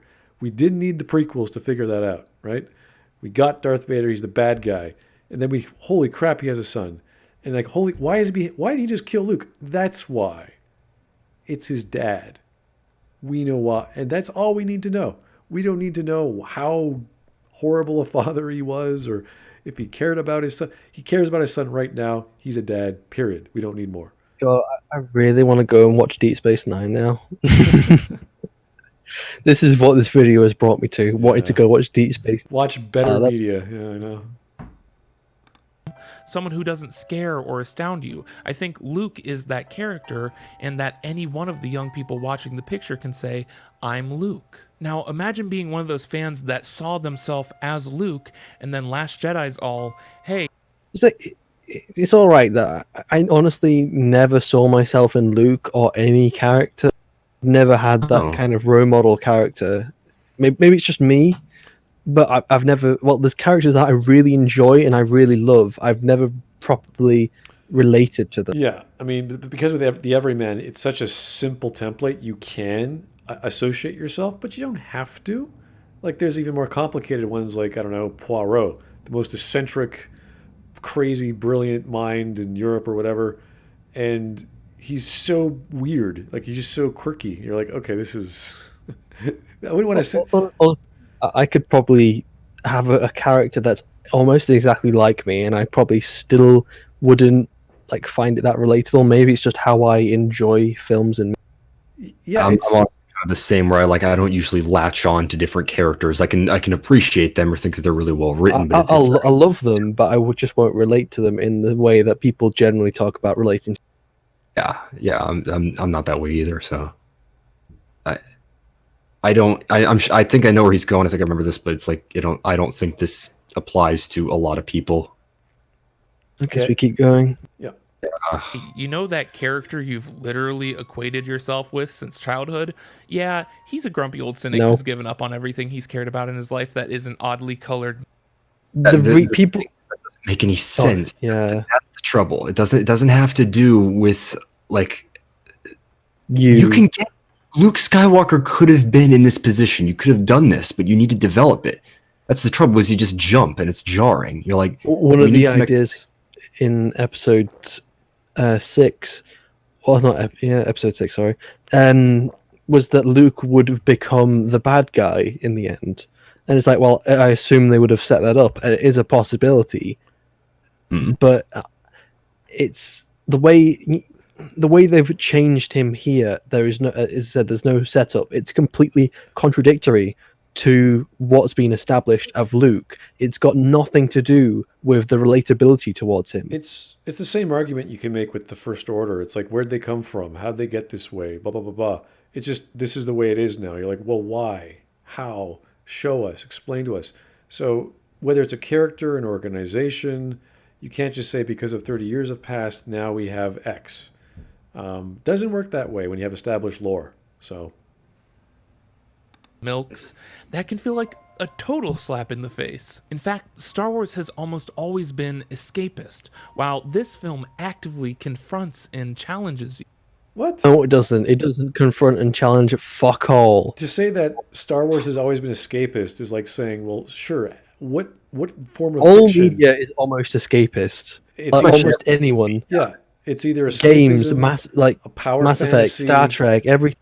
Yeah, I was about to say, like, even like Moonlight and Boyhood, those are movies that are like pretty much just about life, and those are still like escapist films. It's like film is escapist. It's not. It's escaping from your shit everyday reality life to something better. That's something we can, admire a lot more than where we sit now. In the most morbid way, that pretty much is what film is. It's meant to escape, but it's that. I don't know. I don't know what he's going for here. So who knows? Do you usually root for the hotshot pilot whose big gambles always pay off? You're demoted. We're gonna challenge you on that. It doesn't make any sense. The protagonist That's not a challenge. This is people go to the slap. They're like, see, Poe is wrong. She slapped him. It's like Poe was wrong. Like, but he wasn't wrong. He was right. If anything, it's challenging us as Leia being a leader, which we thought she was in the previous film. People don't give Leia enough credit for just how much they like ruined her. She is terrible in this film. Even more, like even they ruin what they set up in The Force Awakens. Like she's more competent in that film. Yeah. She's a different character in this film, same as Luke. It's terrible. From some significant lineage to make a difference or be worthy of her power. It's not. We're gonna challenge. That's not what it's about. I don't know why everyone says like we only just wanted her to have parents because that's what is in the case in every single film. It's not It's that. to explain the power that she has, the insane level of. If the trouble that's going on with Snoke is that people miss the point. They're just like, you just wanted a backstory. That's the only thing. It's like it's not about the backstory. It's the same thing. It's not about the parents. It's about the powers. We need to know how she's so powerful at everything. And you're like, why? Because The Force Awakens is badly written. You see, and they just gave her powers with no explanation. That's why. So they need to fix that. And the film didn't fix it. It ignored it. If the narrative actually explains stuff, then it would be challenging us. It would cause us to say, oh, this could have happened. Instead, it just says, this is what happened. And you're like, how is that a challenge? You're not challenging us by changing lore without explanation. You have to actually develop something to say, okay, it was this way, now you spin it around. We have to see the spinning motion of the character changing their personality. That's what a story is, okay? We needed a story for Luke. We never got it. We needed a story, as you say, for Leia and why her competence was shot, how her leadership was no longer any useful to anyone because she just slaps Poe and gets almost everyone killed. She somehow stuns him because she didn't feel like talking to him. I mean, there's lots of things going on with Leia don't make sense. So if there was an actual challenge, you have to show the conflict. You have to show the change from A to B. You can't just say, well, now we're at C and we were previously at A. It's like, that's not a challenge. That's like a different thing. So I don't like his use of the word challenge. It's basically showing us a different universe of all the same names, of all the same looking people, just completely different personalities. So how did this video convince anyone? There's so many people in the comments like, oh, I was falling to the dark side till I found this video. And it's like, what? This convinced you that you turned your fucking brain off and you watched this. This video gave people what they wanted to hear. This is like I said, this is emotional manipulation, and this is like people deep down inside wanted this, and they convinced themselves these are arguments. These are not arguments. Like you were convinced when people like offer you evidence or like have like reasons, but it's like this guy doesn't have anything like that. He's just explaining things and being flowery. Looking at the comments, I believe that this guy has probably like really gone through his comments, deleting anything that hasn't disagreed with him, because almost every single comment on there has got like the heart from that he's like. Surprised. Everything he's gone through almost every single comment, and I have to just believe that he's deleted comments that maybe disagree with him. How many likes does it have? It's a decent ratio. That's another problem that I have. 6K likes to 1.5 dislikes. Seriously, like above the what was the other video that we did, the whole guide to the Last Jedi? Like that's better than this because that video at least the editing is clearer and the guy presents arguments. They're all bad. This guy's not doing that. So. You on that. Do you think the good guy has to dice up the bad guy to defeat him? We're gonna challenge you on that. What? Films do that. He didn't defeat him though. He just kind of did a ghosty goo and. The good guy has to dice up. Well, I don't think the path to the dark side was a good guy, at least as we understood Anakin's progression. So. Well, Vader wasn't diced. Palpatine wasn't diced. Count Dooku was diced, but that wasn't a. It was kind of portrayed as a bad thing. Anakin even says a Jedi shouldn't do that. He said I shouldn't have done that. It's not the Jedi way. What are you talking about? The Last Jedi isn't that satisfying power fantasy or escapist entertainment the other films were. Okay, so he's saying it's not satisfying. Okay, we agree. Again, I'm agreeing with that. People say this film wasn't supposed to be satisfying. It wasn't supposed to give you what you wanted. It was supposed to challenge that. I'm like, I agree it didn't give me what I wanted. I'll tell you that much. But The film's about failing. And what? Who fails in the film? Is failing. Kylo it's so fails to make his burrito. Rey fails to get a coffee she wants. If the film's theme is about failure, it's okay if the film fails as a film. Are you serious? Where's the theme of side of the Empire Strikes Back? Who fails in the film? Like Han and Leia, they fail because they get caught by Vader. They got caught because they trusted Lando, and Lando betrayed them. And that was a character flaw on Han's part. Luke failed because he rushed off without his training, and that's like something you can learn from. That's what's nice about failures in most films, because there's something to take away. There's thing to take away. It's very arbitrary. Failing is something that generally happens in films. So just to say your theme is failing, it's difficult to say it's a theme, because it's a failing. It's at some point in every story. Just like learning from your mistakes is something that's in a lot of stories. It's not a theme. It's just something that happens. It could have actually worked, because if Ryan wanted to do a bare bones story, which was all about subversion and introducing new elements, that would have been fine. It's just those elements that he introduced or reintroduced as new didn't work. They weren't explained. They didn't make sense. You can't just have nihilism as a general theme and just say, well, everything's pointless, and then the story is pointless. You still have to have a meaningful story. This is the problem when you deal with these avant-garde ideas that are counterintuitive to the mode of expression, like a story. Because a story is about meaning. You have to have meaning. Even if the meaning is no meaning, you have to make that meaningful. I know that sounds really redundant and contradictory, but there's ways to do that. And there are authors that have done so. A lot of existential Russian authors do this. Chekhov is very, very good at that, for example. But there's ways. We know the methods. And I think Ryan was trying to do something special, and he didn't know how. He didn't study how to do it. So this is the problem I've noticed. And we can look to those guys to do it right, to do slice of lives, to do these existential moments that have no meaning and no value, and what it means then once you have nothing, and what you do with that. Whether it's this Japanese Kurosawa or Murakami, where you look into the horizon, you don't like, what does that mean to you? And then he explains it. So like stuff like that. We need to have the explanation. We need to have it. Super chat. Oh, thank you. Tyler Preston. The movie challenges you, but the film portrays Poe in the wrong for challenging Holden's competence. So that's not true. Well, the men are one issue in the movie. The women, I don't know if they are challenged at all. Is Holdo ever challenged? Is Leia ever challenged? Is Rey? Well, we know Rey isn't challenged at all. Maybe she's mentally challenged. Rose is mentally challenged, I can tell you that. I don't know about Rey. So it's this awkward concept that could have worked. Again, I don't want to say Rian Johnson is useless. He just needed that extra help from an editor or an extra writer to say, hey, whoa, I see what you're doing there.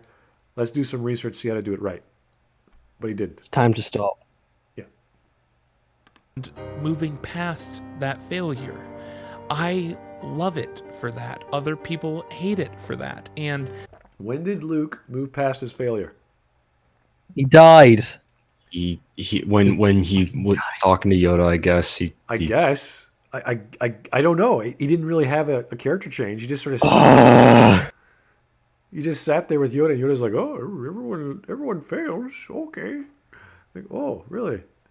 It's really strange, and that comes down to a lot of elements in the movie. It's like you can say they happened, and sure they did, but it's like we need more explanation than just saying like arbitrarily he recovered from his failure. Yeah, can you I imagine wish I could dislike this video more than once. 30 years of just sitting on his ass and being scared and feeling remorse, and then all it takes is like 40 seconds with Yoda, and he's changed man? Like, really? That all that time, just all he needed was some guy to come by and just say, "Hey, man, you screwed up. Don't worry about it." Like, oh, yeah, okay. It's funny because that's what Rey and Chewbacca were doing throughout the entire film. So it's strange that like Yoda just like has the magic wand that like makes that work. So I guess he burned the tree though, so that probably made him. He killed the past. I don't know. This is what's so arbitrary. But in the movie, they're so dumb. Whatever. Let's go. That's okay. Whether it's the comedy or the pacing or the character. He keeps doing this. He keeps saying, if you didn't like the comedy or the tone or the pacing, that's okay. This is the first video I've covered with you. That really pisses me off. No, come on. We've done every video you've seen. You really hate. It's no. I've never. I didn't explicitly hate them. I thought they were stupid. I thought they were retarded. They hurt my fucking brain. But this, honestly, it enrages me at some point. Seriously, this video by and large is my least favorite video on The Last Jedi. Like there's tons of videos that have worse argumentation. There's some videos that I've seen that I think are actually pretty decent in both defense and like criticizing the film. But it's like this video is like it's emotionally manipulative. It has non-arguments, and what I hate is that people are rallying to it like this is like top tier defenses of the film. And I'm like, this is not good stuff. This is really really emotional, and when you break it down, this is like you can see what he's doing crystal clear. Look, Smudboy, we've covered so many Last Jedi videos. I think it's probably time you should watch The Rise of Skywalker, and we can move on to something else, because there's so many arguments that are just being recycled over and over again. I feel like I'm beating my head against the table. And some that people have gone back on, like I love Just Right's video and all the stuff he goes back on inside of that video, and like why he's talking about why it's a terrible sequel to The Last Jedi, and it's just like you wrote yourself, friend. It sounds like this is pretty much a mode of persuasion called pathos that Aristotle referred to. That it's the way for the narrator or the person talking to work on the emotions of the audience as opposed to the logical explanations of or the ethos of the lore of the thing he's talking about.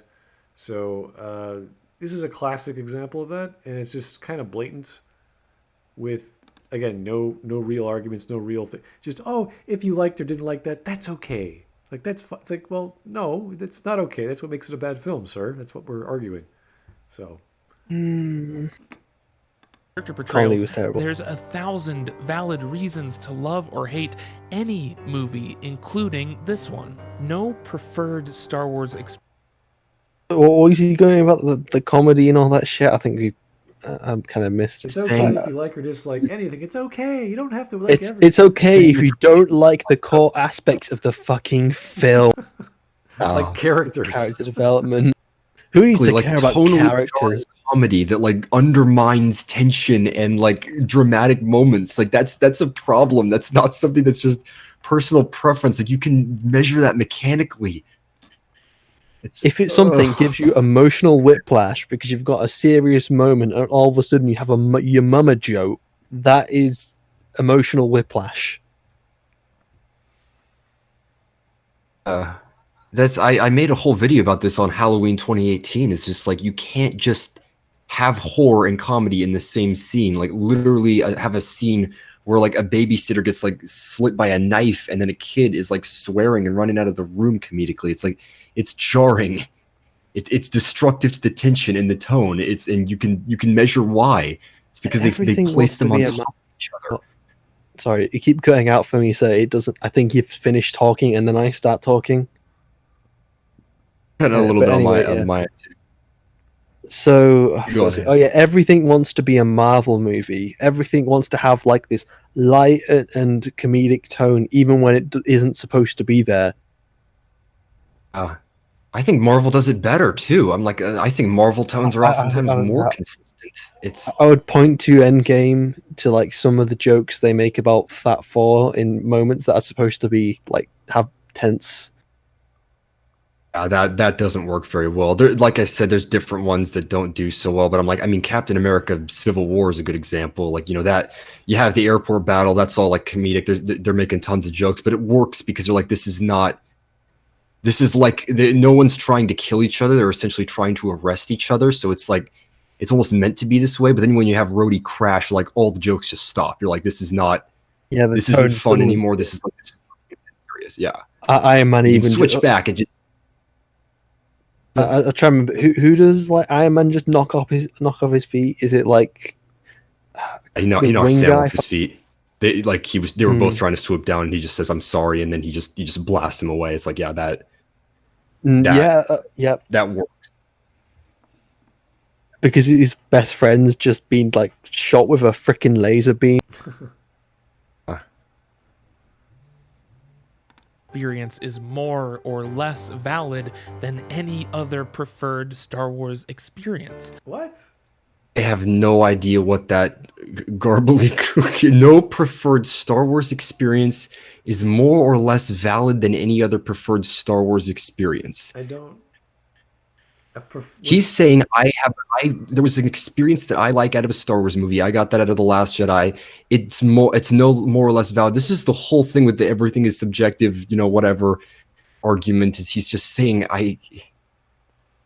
he's saying everyone's opinion is valid. That is what that is. That paragraph. I think you might be right. It's hard to grasp this because if you're talking about a preference, it's like, well, I prefer a good story. That happens to be a Star Wars experience. And that's not more or less valid. That's a good story. It's just what it is. And I would imagine most people would want that because they don't want to see a crap anything. They want a good thing. They want good experiences, and they do that with good stories. So you can't do that with bad stories. So my preference is still subjective? I don't think so. Because it's subjective. Oh, here we go. That's what he meant. Okay. Art is subjective. Art is emotion. Yeah, can't have good or bad art. I guess all those great painters and sculptors of yesteryear. They did just complete fluke. They all did really good in the same style. Michelangelo, Raphael. Yeah, they just sculptors. They just happen to do all the proper body proportions and have all the forms and figures the same. No, totally different. David by Michelangelo. It's just subjective. It's like that is. There's no standards. There's nothing that can be used to measure like how well made that is as a sculpture. It's just something that people enjoy. So God, I hate modern art. It's just a popular opinion that's a really good sculpture. That's what that is. It's like something else. This is what I hate about it. It undermines the craft and the skill that goes into art. Not just movie making. We're talking all art. Well, yeah. Mm-hmm. It's something inherently that I've said time and time again. Something you said? Sorry? It's time and time again. I've always said that it completely undermines the effort and time and skill that people have put into making something to make it great. And then you have other people who don't put in that work and that they're trying to herald like this inferior, or in terms of its objective quality, this inferior work as something that is better than other works that have actually put the time and effort in to make their works good. And honestly, someone who is an artist and someone who knows a lot of artists, it is like something that really boils me to the bone. The idea that art is nothing more than your own personal enjoyment. And you've got like this shitty kind of art, the modern art that has no effort into it, but sells for fucking millions. And then you got the same thing happening to movies. Art. Only a Sith deals in absolutes. That's an absolute statement. Exactly. Art is subjective. It's like that sounds pretty objective to me. Is it just subjectively subjective? All art is subjective. There is no other interpretation. It's like, wait, excuse me. Just to add to your point there, Shiny, another thing about that, like, this is why I've never been a fan of the whole no film is perfect thing, is it's like some films get really, really close, or like to a point where you're like, this pretty much is perfect. And it's like, you can do a really good job there, because like there are plenty of people who've like really put in work. You're like, these people were trying to make an excellent film. And it's like saying that every film has flaws. It's like there are films that really do a good job. And it's like this. It's not all films need to be like this. Art forms should be appreciated for being better. It's a when you call something an art form, there's a it infers the practice you have to put behind it, and the learning and the skill. If someone karate's an art form, if someone blocks poorly, you can say that it's an objectively poor block. You're going to get hit in the face. But if someone blocks perfectly, you can say that is an objectively perfect block. You're going to block that punch every single time if you do it that specific way. And it comes down to almost any kind of art form in movies, almost fucking any. Again, that's why I always go with function, because they're like, that's something that's very like, quantifiable. And like, I think there is a function to films, even though Just Right says like there's no specific function. I'm like, there kind of is. It's like stories have functions. Mm-hmm. The mechanical, the mechanical artificial constructs that have to function. Yes. Yeah. In the wise words of Marshall McLuhan, a very famous Canadian media critic, the medium is the message. That was his famous line. And every medium has its own locutor, it has its own method of expression, and it's used for a certain reason. So, well, he's Canadian. We don't care about him. Yeah, God bless, God save the Queen and all that crap. But yeah, we're just a satellite nation trying to be our big brother. That's true. Which means you are allowed to not. Oh, thank you. Oh, thank you. yeah. Oh, thank you. Oh, I was going to say that. Nice. You're allowed Also, to not like the film. Allowed to not like The Last Jedi. Thank you. Okay. Glad we got that after 10 minutes of you shoving art is subjective down our throats. Oh, God. Do you know what? Just because you're being this nice to us, we'll allow you to like the movie. How about that? We are the arbiters of what's good and bad, even though everything's good and bad. Like, what? God, I'm just restraining myself from beating my head through my glass desk. Like you said, man, I'm with you. I wish I could dislike this video more, because it just this does not get enough credit for just how I can't press this button more than once. I try to dislike it more than once, but YouTube won't let me. Like The Last Jedi. It is 1,000,000% valid to not enjoy the experience. 1,000,000%. 1,000,000%. I really dislike these math analogies. It's like, use math as math, not as this computation that has no understanding to fractions, okay? You either are 100 or 0% or something in between, okay? There's no... You can't be 100% in one truth or false. You're either false or true, okay? Oh. Oh boy. Cranked it up to 11. It's like, no. Of watching The Last Jedi, and I feel sincerely awful for... I feel X because of Y. It's like, okay. You're not helping the argument, sir. God, I wish I could have alcohol right now. I got this wonderful flask of water, and I'm glad it's not vodka. So, I have to get up tomorrow, unfortunately. Yeah, no. I'd be dead on the freaking floor here if I was drinking vodka this much. Take a shot every time he says art is subjective. Or just like implies it, or like in his statement, he makes a subjective claim and like undermines objectivity. Every time he does a retardism. Everything is emotional. I have to speak with feeling. And like, okay, we get it. You think art is subjective, okay?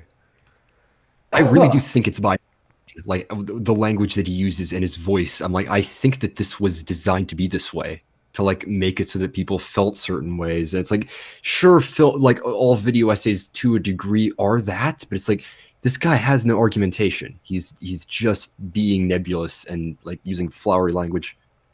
I think a lot of the people who enjoy this are kind of, it's so bland, and like you could just project your own beliefs onto this, and it just because it's that bland. I think maybe that's the idea. If that's the case, not loving a Star Wars film is one of the absolute worst feelings in. No, it isn't. Not liking something. So, not even hating it, but just not liking it is not the worst thing that can fucking happen. To him, it's not loving a Star Wars film is the worst feeling to him. It's like, what? What is wrong with you? Whoa. What do you do in life that this is the even if it's an okay, even if it's just meh, that's the worst feeling. The Solo was completely meh to me. I thought the Rogue One was okay. It wasn't the worst fucking feeling in the world.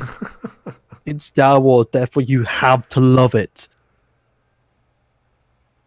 It sounds as if he's using this as a defense mechanism so that he doesn't have to say, oh, it wasn't perfect, but, don't want to feel bad. So it's pretty amazing. It's like, what? No. Is this the guy that I've got a feeling that maybe had the exact same reaction as the guy who cried when he saw the trailer for Rise of Skywalker. Oh, boy. It was a little bit maybe he just has to love it. Like, there's nothing that will allow him to not like it. I'll be interested to see what his idea of his reaction to Rise of Skywalker. Also, his title is The Last Jedi, Restoring the Balance to the Fandom. But The Last Jedi didn't restore the balance to the fandom. It broke the fandom. It broke the suspension of disbelief that a lot of people woke up and realized maybe these films aren't as good as I think they were. I thought they were, at least. Well, let's just reflect on the concept that he thinks one of the worst feelings in the world to him is not loving a Star Wars film. I mean, there's worse things you can feel. You can get broke. You have a relationship fall apart. You can lose friends. You can lose. People can fuck. There's a million more possibly happen in your life than not liking a. Yeah. Probably say he was being hyperbolic, but at the same time, I'm just like, dude. Yeah, well, who knows? The universe for a Star Wars fan. It sucks. It is a sucky, terrible. No, it isn't. As a huge Star Wars for myself, no, it isn't. Shut the fuck up. You also loved that he says sucky feeling, and he'll just put the text on the screen. Like, I love that he uses. To put everything on the fucking screen. Jesus Christ. Try to avoid it as much as possible, man. Like, you can use words pretty effectively. It just depends. But if you're just using it to just put your words on the screen to describe. I only have 4 videos. The Times New Roman sans serif or serif font. It's like, thanks. That's great. Really love that font, buddy. Unnecessary. Feeling. That said, why would you try to make anyone else feel that way too? Oh God, kill me. Did you know that I can telepathically control your brain? Did you know that? I hope you didn't know that, because I've been doing it this entire time. Wait, hang on. Let's get the full statement by telling them how wrong. By telling them how wrong they are. Why make anyone else that way too by telling them how wrong they are for enjoying it? God, this is such a straw man. He's pulling it out of his fucking ass. Again, tons of people do this. They say you're telling people they're wrong for enjoying it. How can someone possibly be wrong for enjoying anything? Anyone can enjoy. It doesn't even mean anything. Everyone can enjoy anything. It's like that has nothing to do with what the conversation is about. It's not about that. It's about quality. I didn't even know this was physically possible, guys, but good to know. I have power over your brains. It's amazing. I was about to say we can force hatred onto others. We can how wrong they are for enjoying something. It's like I didn't even know I could do these things until this guy came along. I and have this gun that I could load with psychological bullets, and I could just aim them through the screen, and it just impacts everyone. Oh, this hatred army. Audience, press F if this video is hurting your brain as much as it's hurting ours. See, like, you just get filled with Fs. Or enjoying it.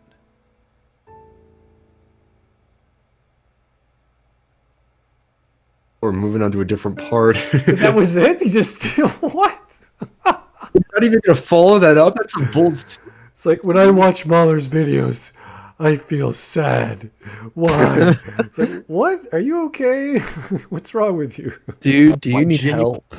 Saw people bringing up criticisms. He didn't like how he felt about that. So he wanted to like just drive home the idea that everything is subjective and just talk about that he thinks people are robbing other people of their enjoyment. And it's just like, dude, you are strawmanning like every single defense or criticism against this film. You know, when they talk about like safe spaces in universities or colleges that they need for young students to be safe and feel safe. Like this is. I really hope the university I'm going to in a couple of months is really not like that. Oh God, I would hate being there for 4 years. I think that's what this person suggested, or either he wants that or he needs it. Star Wars safe space, free from criticism.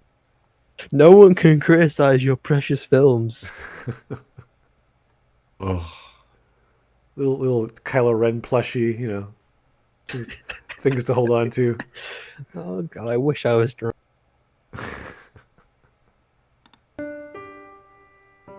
Part Deuce. Oh dear. Oh no. God, these fucking quotes, Jesus Christ. They're so nebulous. It's the same with all the video, man. But yeah, these quotes and these parts, these sections don't have dick to do with fucking squat. Dude, you're a fucking marshmallow. Shut the fuck up. Just stop this video. Just go home and rethink your fucking life. A sausage roll has more brain cells than you do. I think we're looking into the mind of fandom when you have a fan who references so many things from either, you know, a story or a book or a movie and pulls out how this relates to reality or how this relates to a general philosophy, which is really stretching it, is really stretching the narrative of what was actually presented. And it just goes to show you how diluted they might be. Like, I would quote things from movies I find entertaining, like The Princess Bride, just because it's so quotable and it's applicable to general examples, and it's funny. But it's not a general philosophy on life. Like, inconceivable, you know, is not my reaction to everything when something doesn't go my way. So to have this very specific sentence where Luke is describing a supernatural phenomenon in that world, and now he's probably gonna equate this to like community and it being nice and sharing ideas and whatever. It's like, okay. I've just been looking at the comments, the chat. I would clap, but the required jazz hands now. Like, oh fuck, that was a thing. Like, I don't follow political shit anymore, but I just remember that was a thing. I remember, what the fuck. All right, let's keep going. Just keep going. It needs like the really bad recorder version of the tunes. I don't remember the first time I watched it. I was literally too young to create memories, but it did. Yeah, I'll probably agree. So he was literally a baby, and he's trying to tell us I was literally too young to create memories. It's like, okay, we get it. You're a fan. Honestly, I could say the same thing, but I wasn't a fan when I was younger. I wasn't a fan until probably my teenage years. And that was because I got into the Clone Wars, and that's what got me into the broader expanded universe of Star Wars. It's such a strange thing to say. Books and all that shit. I was watching Star Wars before I could form memories. This has nothing to do with fucking any kind of fucking thing. When I was an infant, I had Star Wars pajamas. It's like, okay, yeah, okay, that's cool. No, I had Star Wars bed covers when I was a baby. So fucking what? We all have a story with Star Wars. We can all talk about like why we enjoy it or some of the stuff that we grew up with as a kid. But it's like I don't know how that matters to The Last Jedi. Yeah, Or that's to any like a Star lot Wars. of people. Like Star Wars is like 40 years old. Anyone who's like under the age of 40 has probably grown up with Star Wars. Well, anyway, if they're a Star Wars fan, they've probably grown up with Star Wars. Right. So this is almost a story anyone under 40 can probably have. Yeah. Let's listen now. An obsession until I sat down in a theater at 7 years old and saw this.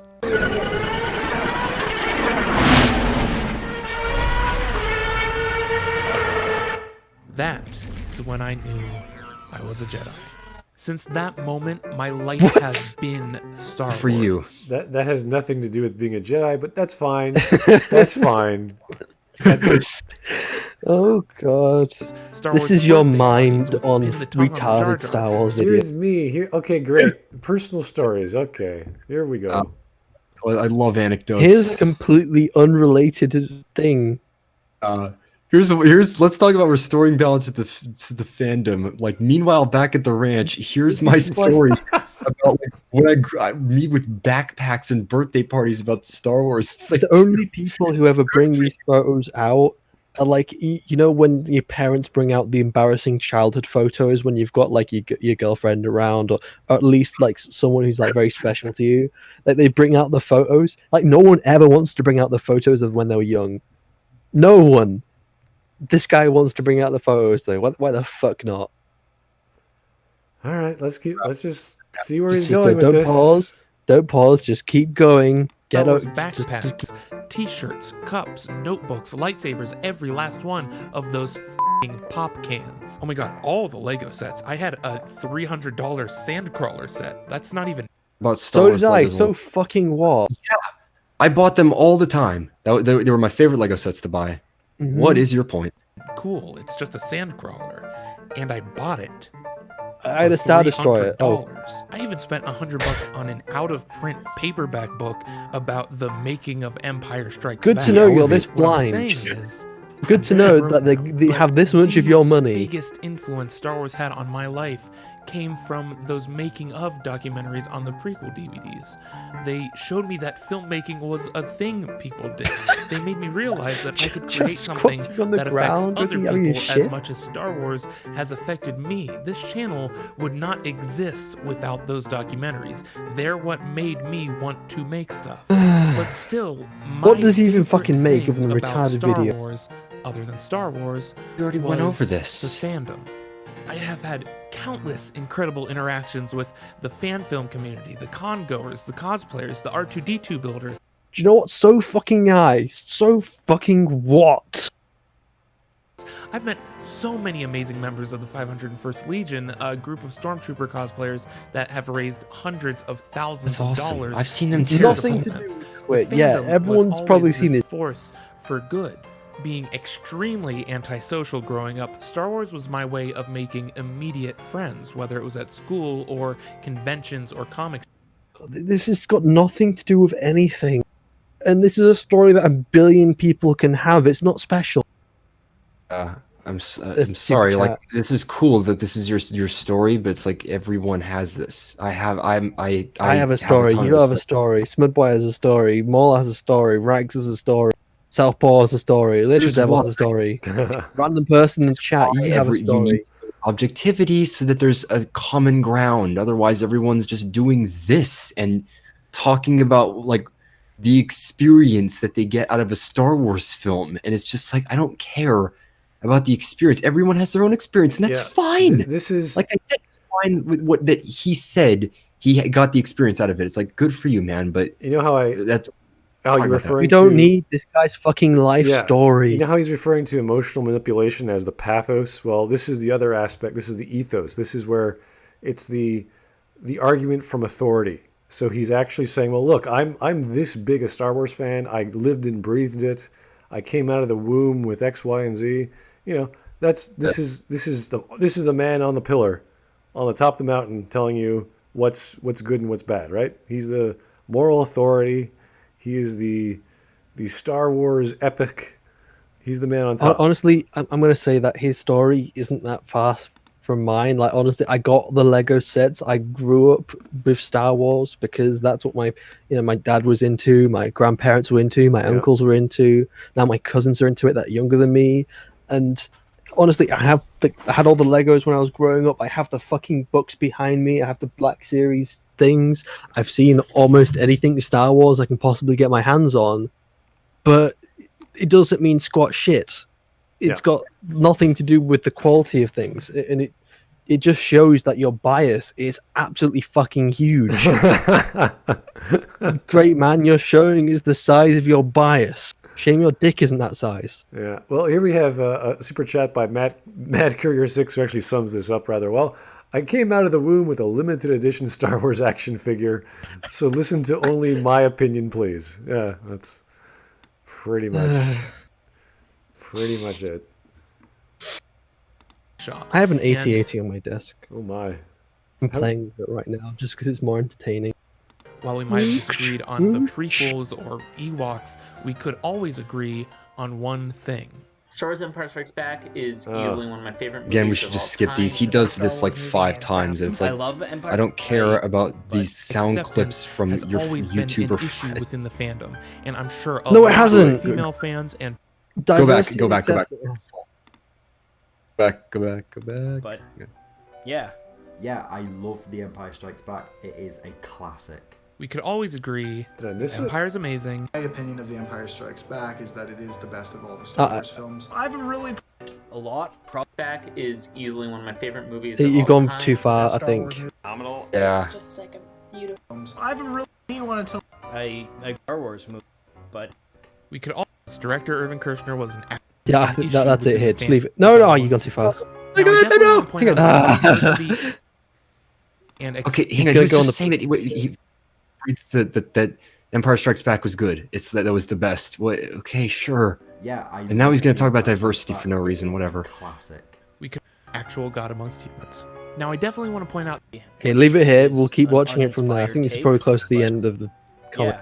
Yeah, I love The Empire Strikes Back. It is a classic. There we go. Agree that Empire is amazing, and its director Irvin Kershner was an actual God amongst humans.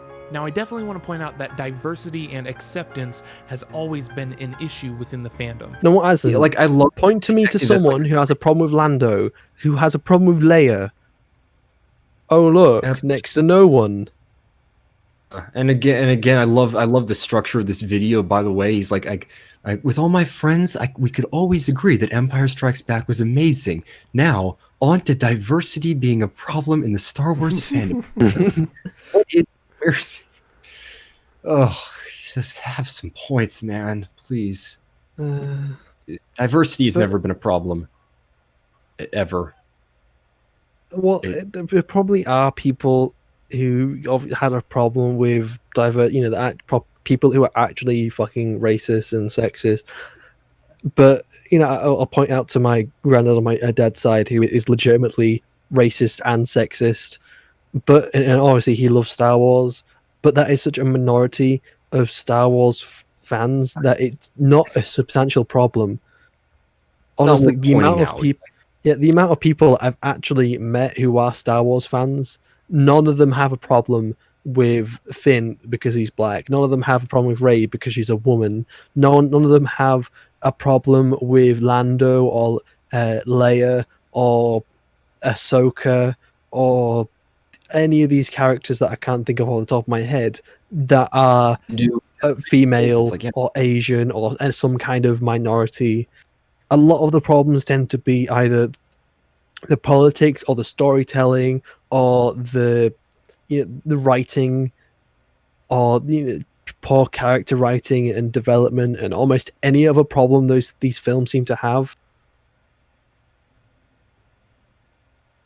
It's an odd point to make. I'm not sure where he's going with that. I want to see him finish his sentence. But before I begin, we have to go to a super chat from Mr. DGM Voices. Did you know some of us used to be Star Wars fans? Oh dear. But now some fans are mean and call us names. We called them some names too, but talking about it hurts my narrative. Yeah, well, you sound like someone we're just listening to, sir. I don't know. kind of strange that they have all I used to be a Star Wars fan until I took Last Jedi to the knee. Yeah, to the brain. Yeah, whoa. Hard to swallow that one from The Last Jedi, the whole narrative, but hey, let's talk about diversity. Okay. And I'm sure a lot of female fans and people of color weren't exposed to that same level of acceptance as I was, which is something I hoped would get better with the diversity of the new films. Spoiler alert, it didn't. It did not. Oh, too bad. The diversity of like Rose Tico, she was Asian. Holdo had purple hair. That's a race. Well, whatever. Man, and Rose was a man. They would not be good characters. It's as simple as Yeah, nothing changes. We've got aliens running around. What the hell is the problem with this guy? What is he talking about? If Ray was a man, everyone would still be complaining about how I guess he would be a Gary Stu. I mean, her name is Ray. You could swap it out with a guy, and it's like, yeah, make it a Call Ray. him And Gary. It's the same problems apply. Yeah, if you had Gary, a story about Gary who succeeded at everything, people would be complaining about the exact same fucking thing. It doesn't matter about the race and gender. Normal people, normal rational people, do not care about this shit. Like, for God's sake, just shut up Just about got a it. super chat from Tyler Preston. Why are TLJ defenders self-hating white people? I don't know. Like Patrick Willems, he's done that several times. He's like undermined like critics who are white. And it's like, why do you have animosity towards white people? Like, what is wrong with people being white? Brie Larson famously saying, I don't want to hear what a 40-year-old white dude has to say about A Wrinkle in Time. It wasn't made for him. I don't get it. It's strange. Like, if you turned around and said to a woman, like, okay, a 20-year-old woman, it's like, Star Wars wasn't made for you. Go away. You don't have anything to say about it. People would fucking blow up about it's like, I guess you're not racist if you're going against white males or something, but I don't know. There's people who do that. It's strange at the very least. It's a natural. I think virtual signaling is a natural stage in conversation with these people. They have to just sort of, again, I am the pinnacle of morality and what is right and wrong. This is my story because I did this. It's like, no, you're just a person. this is a story all about how I'm fucking retarded and my life turned upside down. Well, again, I don't think he's doing that on purpose. I think he's trying to be genuine, but that's what it's coming across as, man. Him on his high horse is what this feels like. Don't suppose we can skip all this political shit. Well, We- I don't we know how it dive goes into on. the- I think we're going the to stop shit. in about 2 minutes just because I can't take too much of it, and it's just been nonsense for the past 5 minutes. So We're halfway through, so yeah, no. I think we should stop in a few minutes just because we've been doing it for 2.5 hours, and you guys have Maybe we lives. can just have a look at the comments and then maybe. Right. About my relationship with Star Wars is the longer it's been in my life, the more time I invested in its community and the more money I spent on its merchandise, the stronger the sense of ownership of Star Wars I felt. So the more money you spend, the more sense of ownership. Okay, I guess technically that is true. You buy more. I mean, stuff. you having investments. Well, if I you have an wouldn't- investment in something, I then wouldn't call buying paraphernalia an investment. You're just buying stuff, right? Well, no, but you're putting you're investing in something personally. You're spending money on it, and something that it costs you something. Yeah, but and unless you're that, putting unless in that something you money love. or unless that investment matures in time, like I don't know, maybe that Lego set is now worth $301. I have no idea. That would be an investment, right? So I could Well, see that. I meant like a personal investment. As something is when you put your heart and your feeling and your love towards. Well, that's something That's else. so much. I agree with that. But he said specifically buying stuff. I was like, oh, okay, that's a monetary investment, really? Because I know people who would buy comic books back in the 90s just to say that they're going to get better in time in terms of sale value. So I'm assuming, because there's all kinds of Star Wars paraphernalia, that he's specifically talking about the monetary value. Also, I feel like he's about to go into a straw man here of the idea of owning Star Wars. It's like this is something that a lot of people have pulled out their ass. Like, it's something that a lot of the defenders say. I was like, oh, they feel like they own Star Wars. It's like, no, I don't feel like I own Star Wars at all. But I have a big investment in it, a personal investment, because it's something I've grown up with and it's something I love. He started with that. He started with what are we owed as fans. That's what he's probably going to get into here with the whole ownership thing. He's like going to say they don't owe you anything or something like that. They owe. Well, without the fans, Star Wars wouldn't exist because who's paying the tickets? Who's paying to see it in the cinema? Who's buying the clothes and the merchandise and the toys? Who's going to Disneyland to go to Star Wars?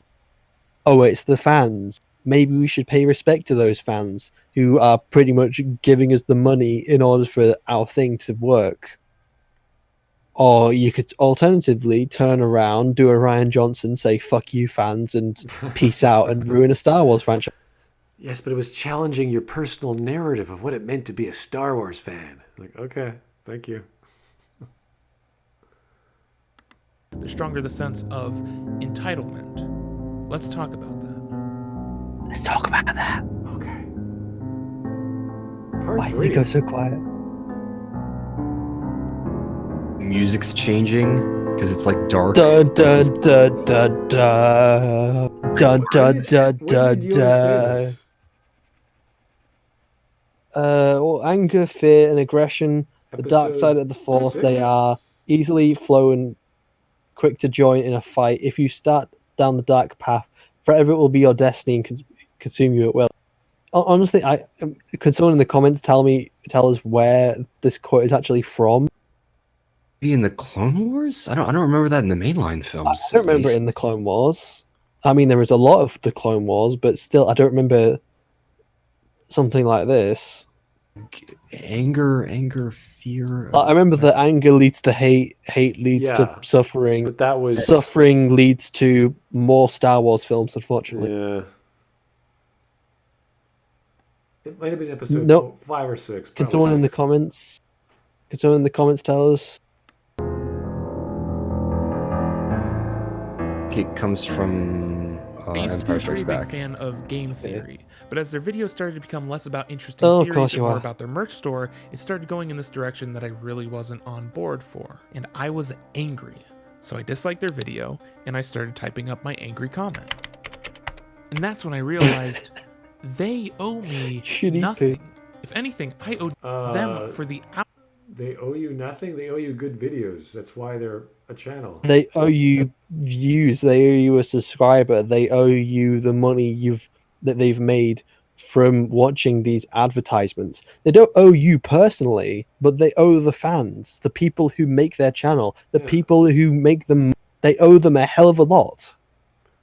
I was about to say, like, leaving a dislike on a video and leaving a comment explaining why you dislike the video can help them like realize, oh, they're like, oh wow, we need to improve our content, or like we made a bad video.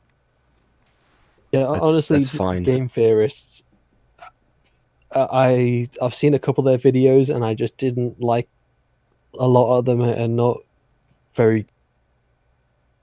I probably can't go into big reason why because I haven't seen too much of their content. They have so many flaws in their analysis, and they make.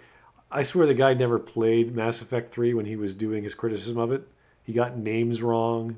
He didn't know what the catalyst was. Holy shit! It was horrible. So it's like, yep, this guy is just reading from a script. So. Hours of entertainment that I didn't spend. Proof Minecraft Steve has unlimited power. I was actively doing something that I knew would, even in some extremely small way, hurt them. No, it wouldn't. You're nothing to them. You're one voice amongst millions. It's like going up to a large building and kicking it a little. Yeah. If enough people kick it, enough it's going to hurt the structure and foundation of a building. But one person goes up to it and kicks it and spits on it. That's not going to do squat shit. Because they weren't making the videos I wanted them to make for me. This is such a fucking so straw man. I stopped writing my angry comment. Yeah, let's be scared because I feel so small. I'm such a small person. My opinion means nothing. Yep, just not gonna bother. Just gonna stop sharing my voice. What a great message. Thank you so much there. To say Jeez. undermine like I am Bob. your perspective and to like diminish like the power that you hold. Like maybe you can make a change by promoting that they make better content. No kidding. It's I'd just just like to point out what I am Bob said. I would like to say we owe George Lucas something and respect something himself and some respect for creating the universe. We owe absolutely nothing to. So, yeah, I am nothing to them. well, the thing with media, once it enters the public sphere, it is owned by the public, and the public have their own opinions on what it should be and how, and that's fine. It doesn't mean that's how it actually should be, but because the fans now have it, and you have fans like let's say the latest episode of Star Trek Picard. A lot of people who are the fans love it. Want to know why? Because they're not thinking critically. They saw it for the first time. They thought it was great. The actual hardcore Star Trek fans, they go, wait a second, why would the Federation do this? What happened to Romulus' son?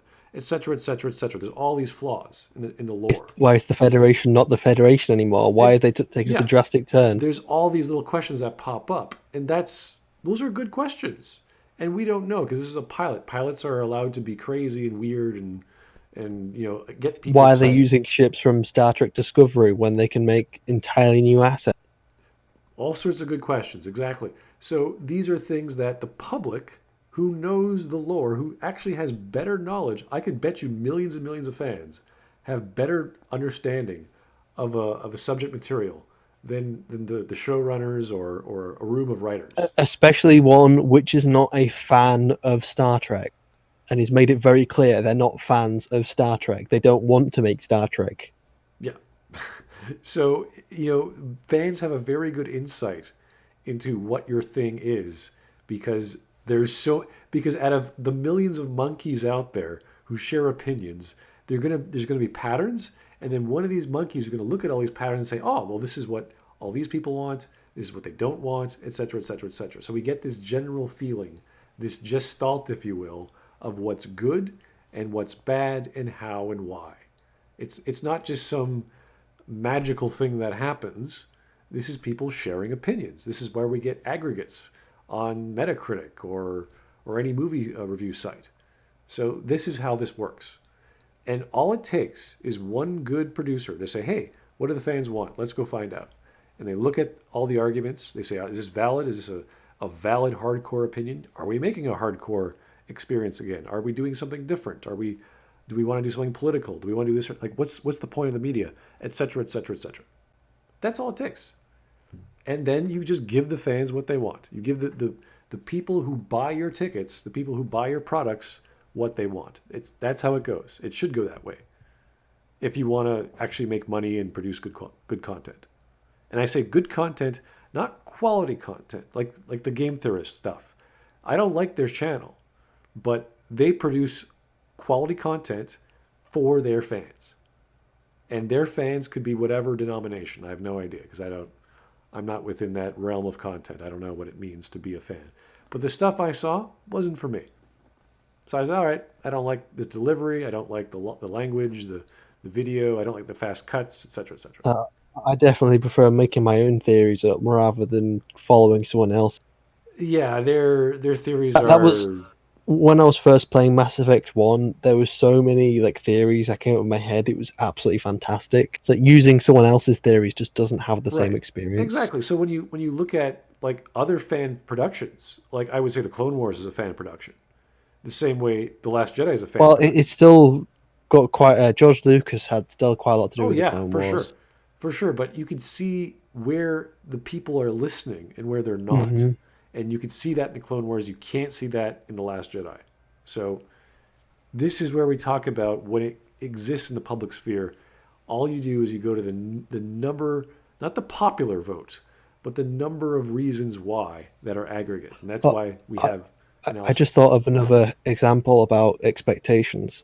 So I was just thinking back to Mass Effect 1. When I was first playing it, I had these theories and expectations about like what the Reapers were. So I had this whole idea about them, and then when it actually came to the Reapers, I was not expecting them to be big squid things that were, you know, sentient spaceships. Basically, I was not expecting that at all. It was a great twist. The twist was, you know, it wasn't what I was expected, but it was still good. I couldn't complain. It made sense, well, at least to the first Mass Effect game. Right, right. So that if you're given something that is, you know, still good, you're not going to complain. Exactly. Your expectations weren't met. They didn't have to be met perfectly, but you get an explanation that made sense within the universe it was presented. And that's all stories need to do. Until the third game. Well, yeah. That's another You got a super chat. Interestingly enough, the super chat is about that third game. Mr. DGM Voices, thank you again, sir. This is the same argument used for Mass Effect 3. Entitlement is irrelevant in a market. Maintain the product to maintain the profit. You know, it's just the opposite of what that critic, who's very famous for shooting himself in the foot, saying, you know, if all you do is complain, then all it is the studio will just change on a dime to match the demands of the fan base. It's like, well, that's also not a good thing, but that's because what you made in the first place was crap. And it's not the whole product was crap, it's just the ending was garbage. And that contradicts the premise of the whole production, which is very important whether you're talking about a movie or a franchise.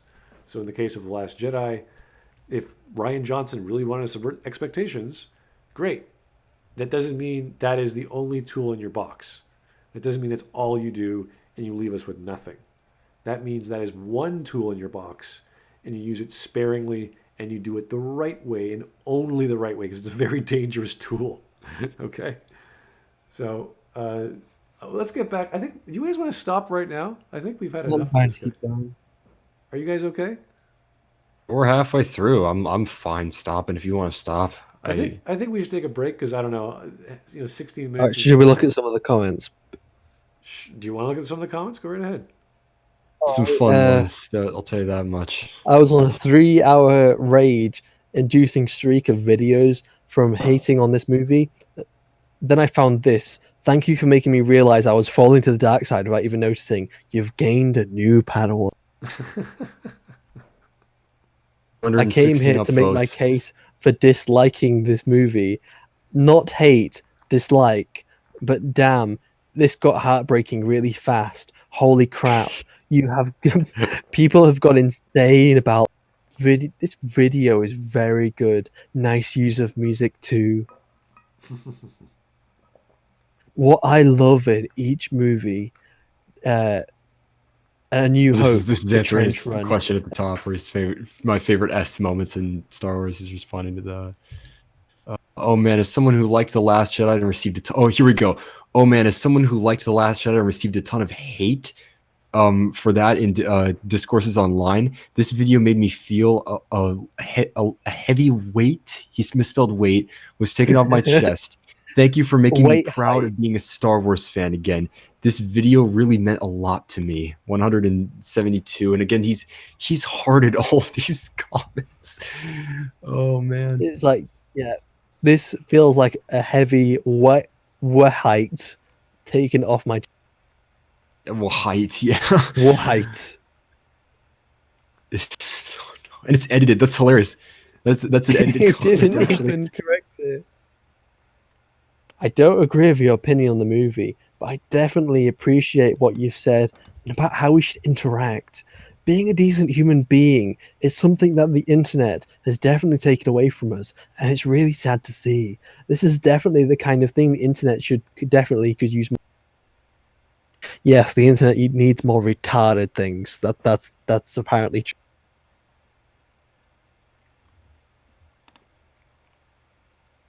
I remember coming out of the cinema absolutely loving the TLJ movie. I was absolutely shocked to find that some people had devoted themselves to destroying this movie, and the only one who enjoyed it with hate, or destroy this movie and the ones who enjoyed it, it's misspelled. Destroy this movie and the ones who enjoyed it with hate. I hope your video reaches a greater audience. It's really well made. Really well made. You see, if you make a good video with audio and video, not necessarily making sense or having an argument. All you need is flashy visuals, good music, the right tone of voice where you speak like you're talking out of your fucking ass. Yeah, all these comments are pretty much hearted. It's like people try I'm to with you, Shiny. destroy this He might be movie. bleeding some stuff. Yeah, just because the amount of like he's gone through this, and I can't see a single negative comment so far. It's like with the amount of dislikes he has in his video, like 1,500, not a single one of those 1,500 people like put a negative comment. This is fucking YouTube. The newest first. All right, try newest first. Oh, you hearted. I'll write a new comment. This is retarded. Just found your channel. This I video is didn't put that down. I amazing. didn't. It's possibly the best and most unnecessary. I wasn't a Star Wars fan my whole life. Heck, the only reason I He liked a comment from Emotions. 2 days ago. I only see.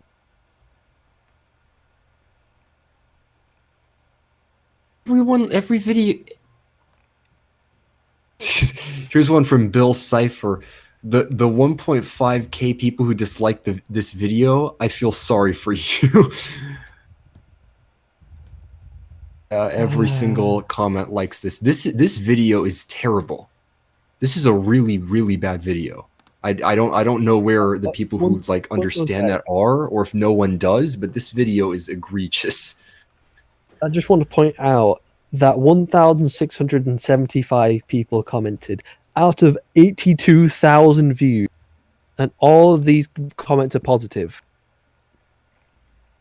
It's hard to find a negative one. I've been just scrolling through them, but I just can't. The number of comments to me is suspicious, considering this is like.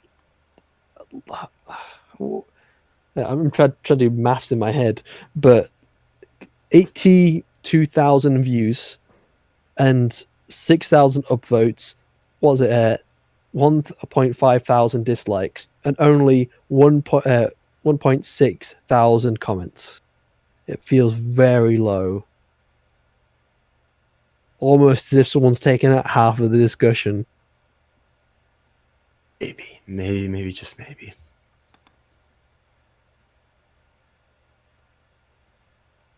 Here's one where this certain person replies saying, well, the first statement is, I will never understand people who don't like The Last Jedi. For the most part, they just come off as enraged lunatics who are looking for something to hate. It's almost as if they've gotten so used to the prequel era, they just can't come to terms with the fact that the Star Wars franchise is competent once more. And the person responding says, you could actually read and listen to what they say and not put words in their mouths like a fool. We found the one negative thing. The person responding to the comment that's saying the comment is stupid. I know that was the person responding to the comment. Yeah. That I thought that was like a negative response. Unless I just haven't misheard. seen one. Yeah. The so-called Star Wars fans have been bitching about this movie since Return of the Jedi.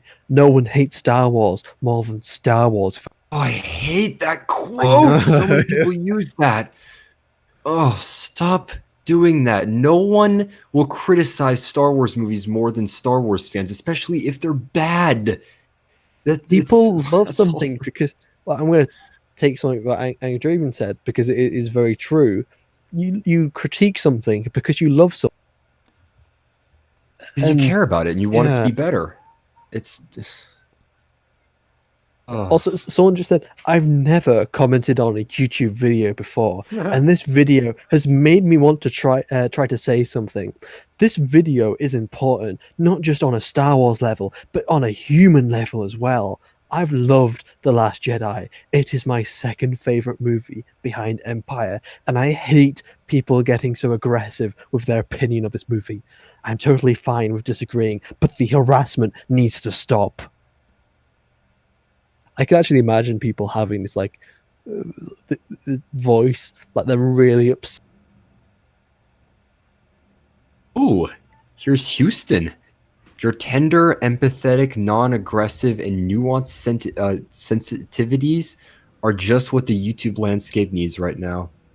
Oh, that is There's not a 794 single upvotes. negative comment here. And considering he's liked comments that are here from 2 days ago, and the distinct lack of comments, this feels extremely suspicious. I was about to say, like, he's hearting ones that like were made a week ago. He seems very, very active in the comment section of this video. I will fully believe that he's deleted comments that are negative. Because this does not happen. Even on Just Rights videos, you can just go to the newest first. There's plenty of people There who is not dislike a that single even though they video. have a lot of... There's not a single video Yeah. online that only has positive response. It is impossible. Especially when This is why I'm 500 people have not liked your video. This is why I'm probably like leaning on the side of this video is disingenuous. That it's like that it is intentionally trying to manipulate you, because it's like if he's doing that, and the evidence seems to be supporting that. I don't want to say definitively, but if that's the case, man, then this video is on a different level. This is not good. Okay, well, I think we can call this a pretty decent analysis so far of listening and observing whatever this. Guess we'll get back to it another time, maybe. But Yeah, wow, this has been enlightening to. It's hard to sit through. It's really a little aggravating here and there, yeah, but just a little bit. We've had worse, I admit. This is at least flowery and purple prosy, so that's okay to me. I've just got like the themes that go ahead, like da, da, da, da, da, da, da, da, da.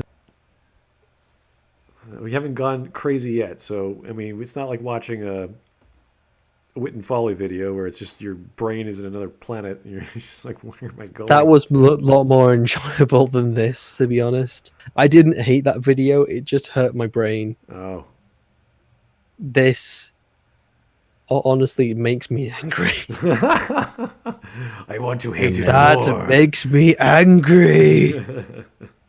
Let the hate flow through you.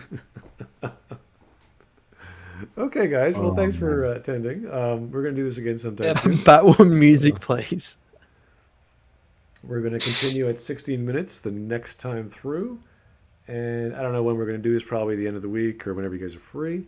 But thanks for attending. Thank you everyone for the super chats. I do appreciate all the attention. I would like to apologize for anyone who has had to watch this. We feel your pain. Well, it's yes. I think I've gotten numb to it over the years. It just too much. Yeah. This video is numbing. Like we've seen bizarre sexual interpretations. We've seen some pretty silly fan responses. Some jokingly comical ones that are just, haha, this is a funny scene. You should like this. And that's like, oh, thank you. That's not the point of analysis, but okay.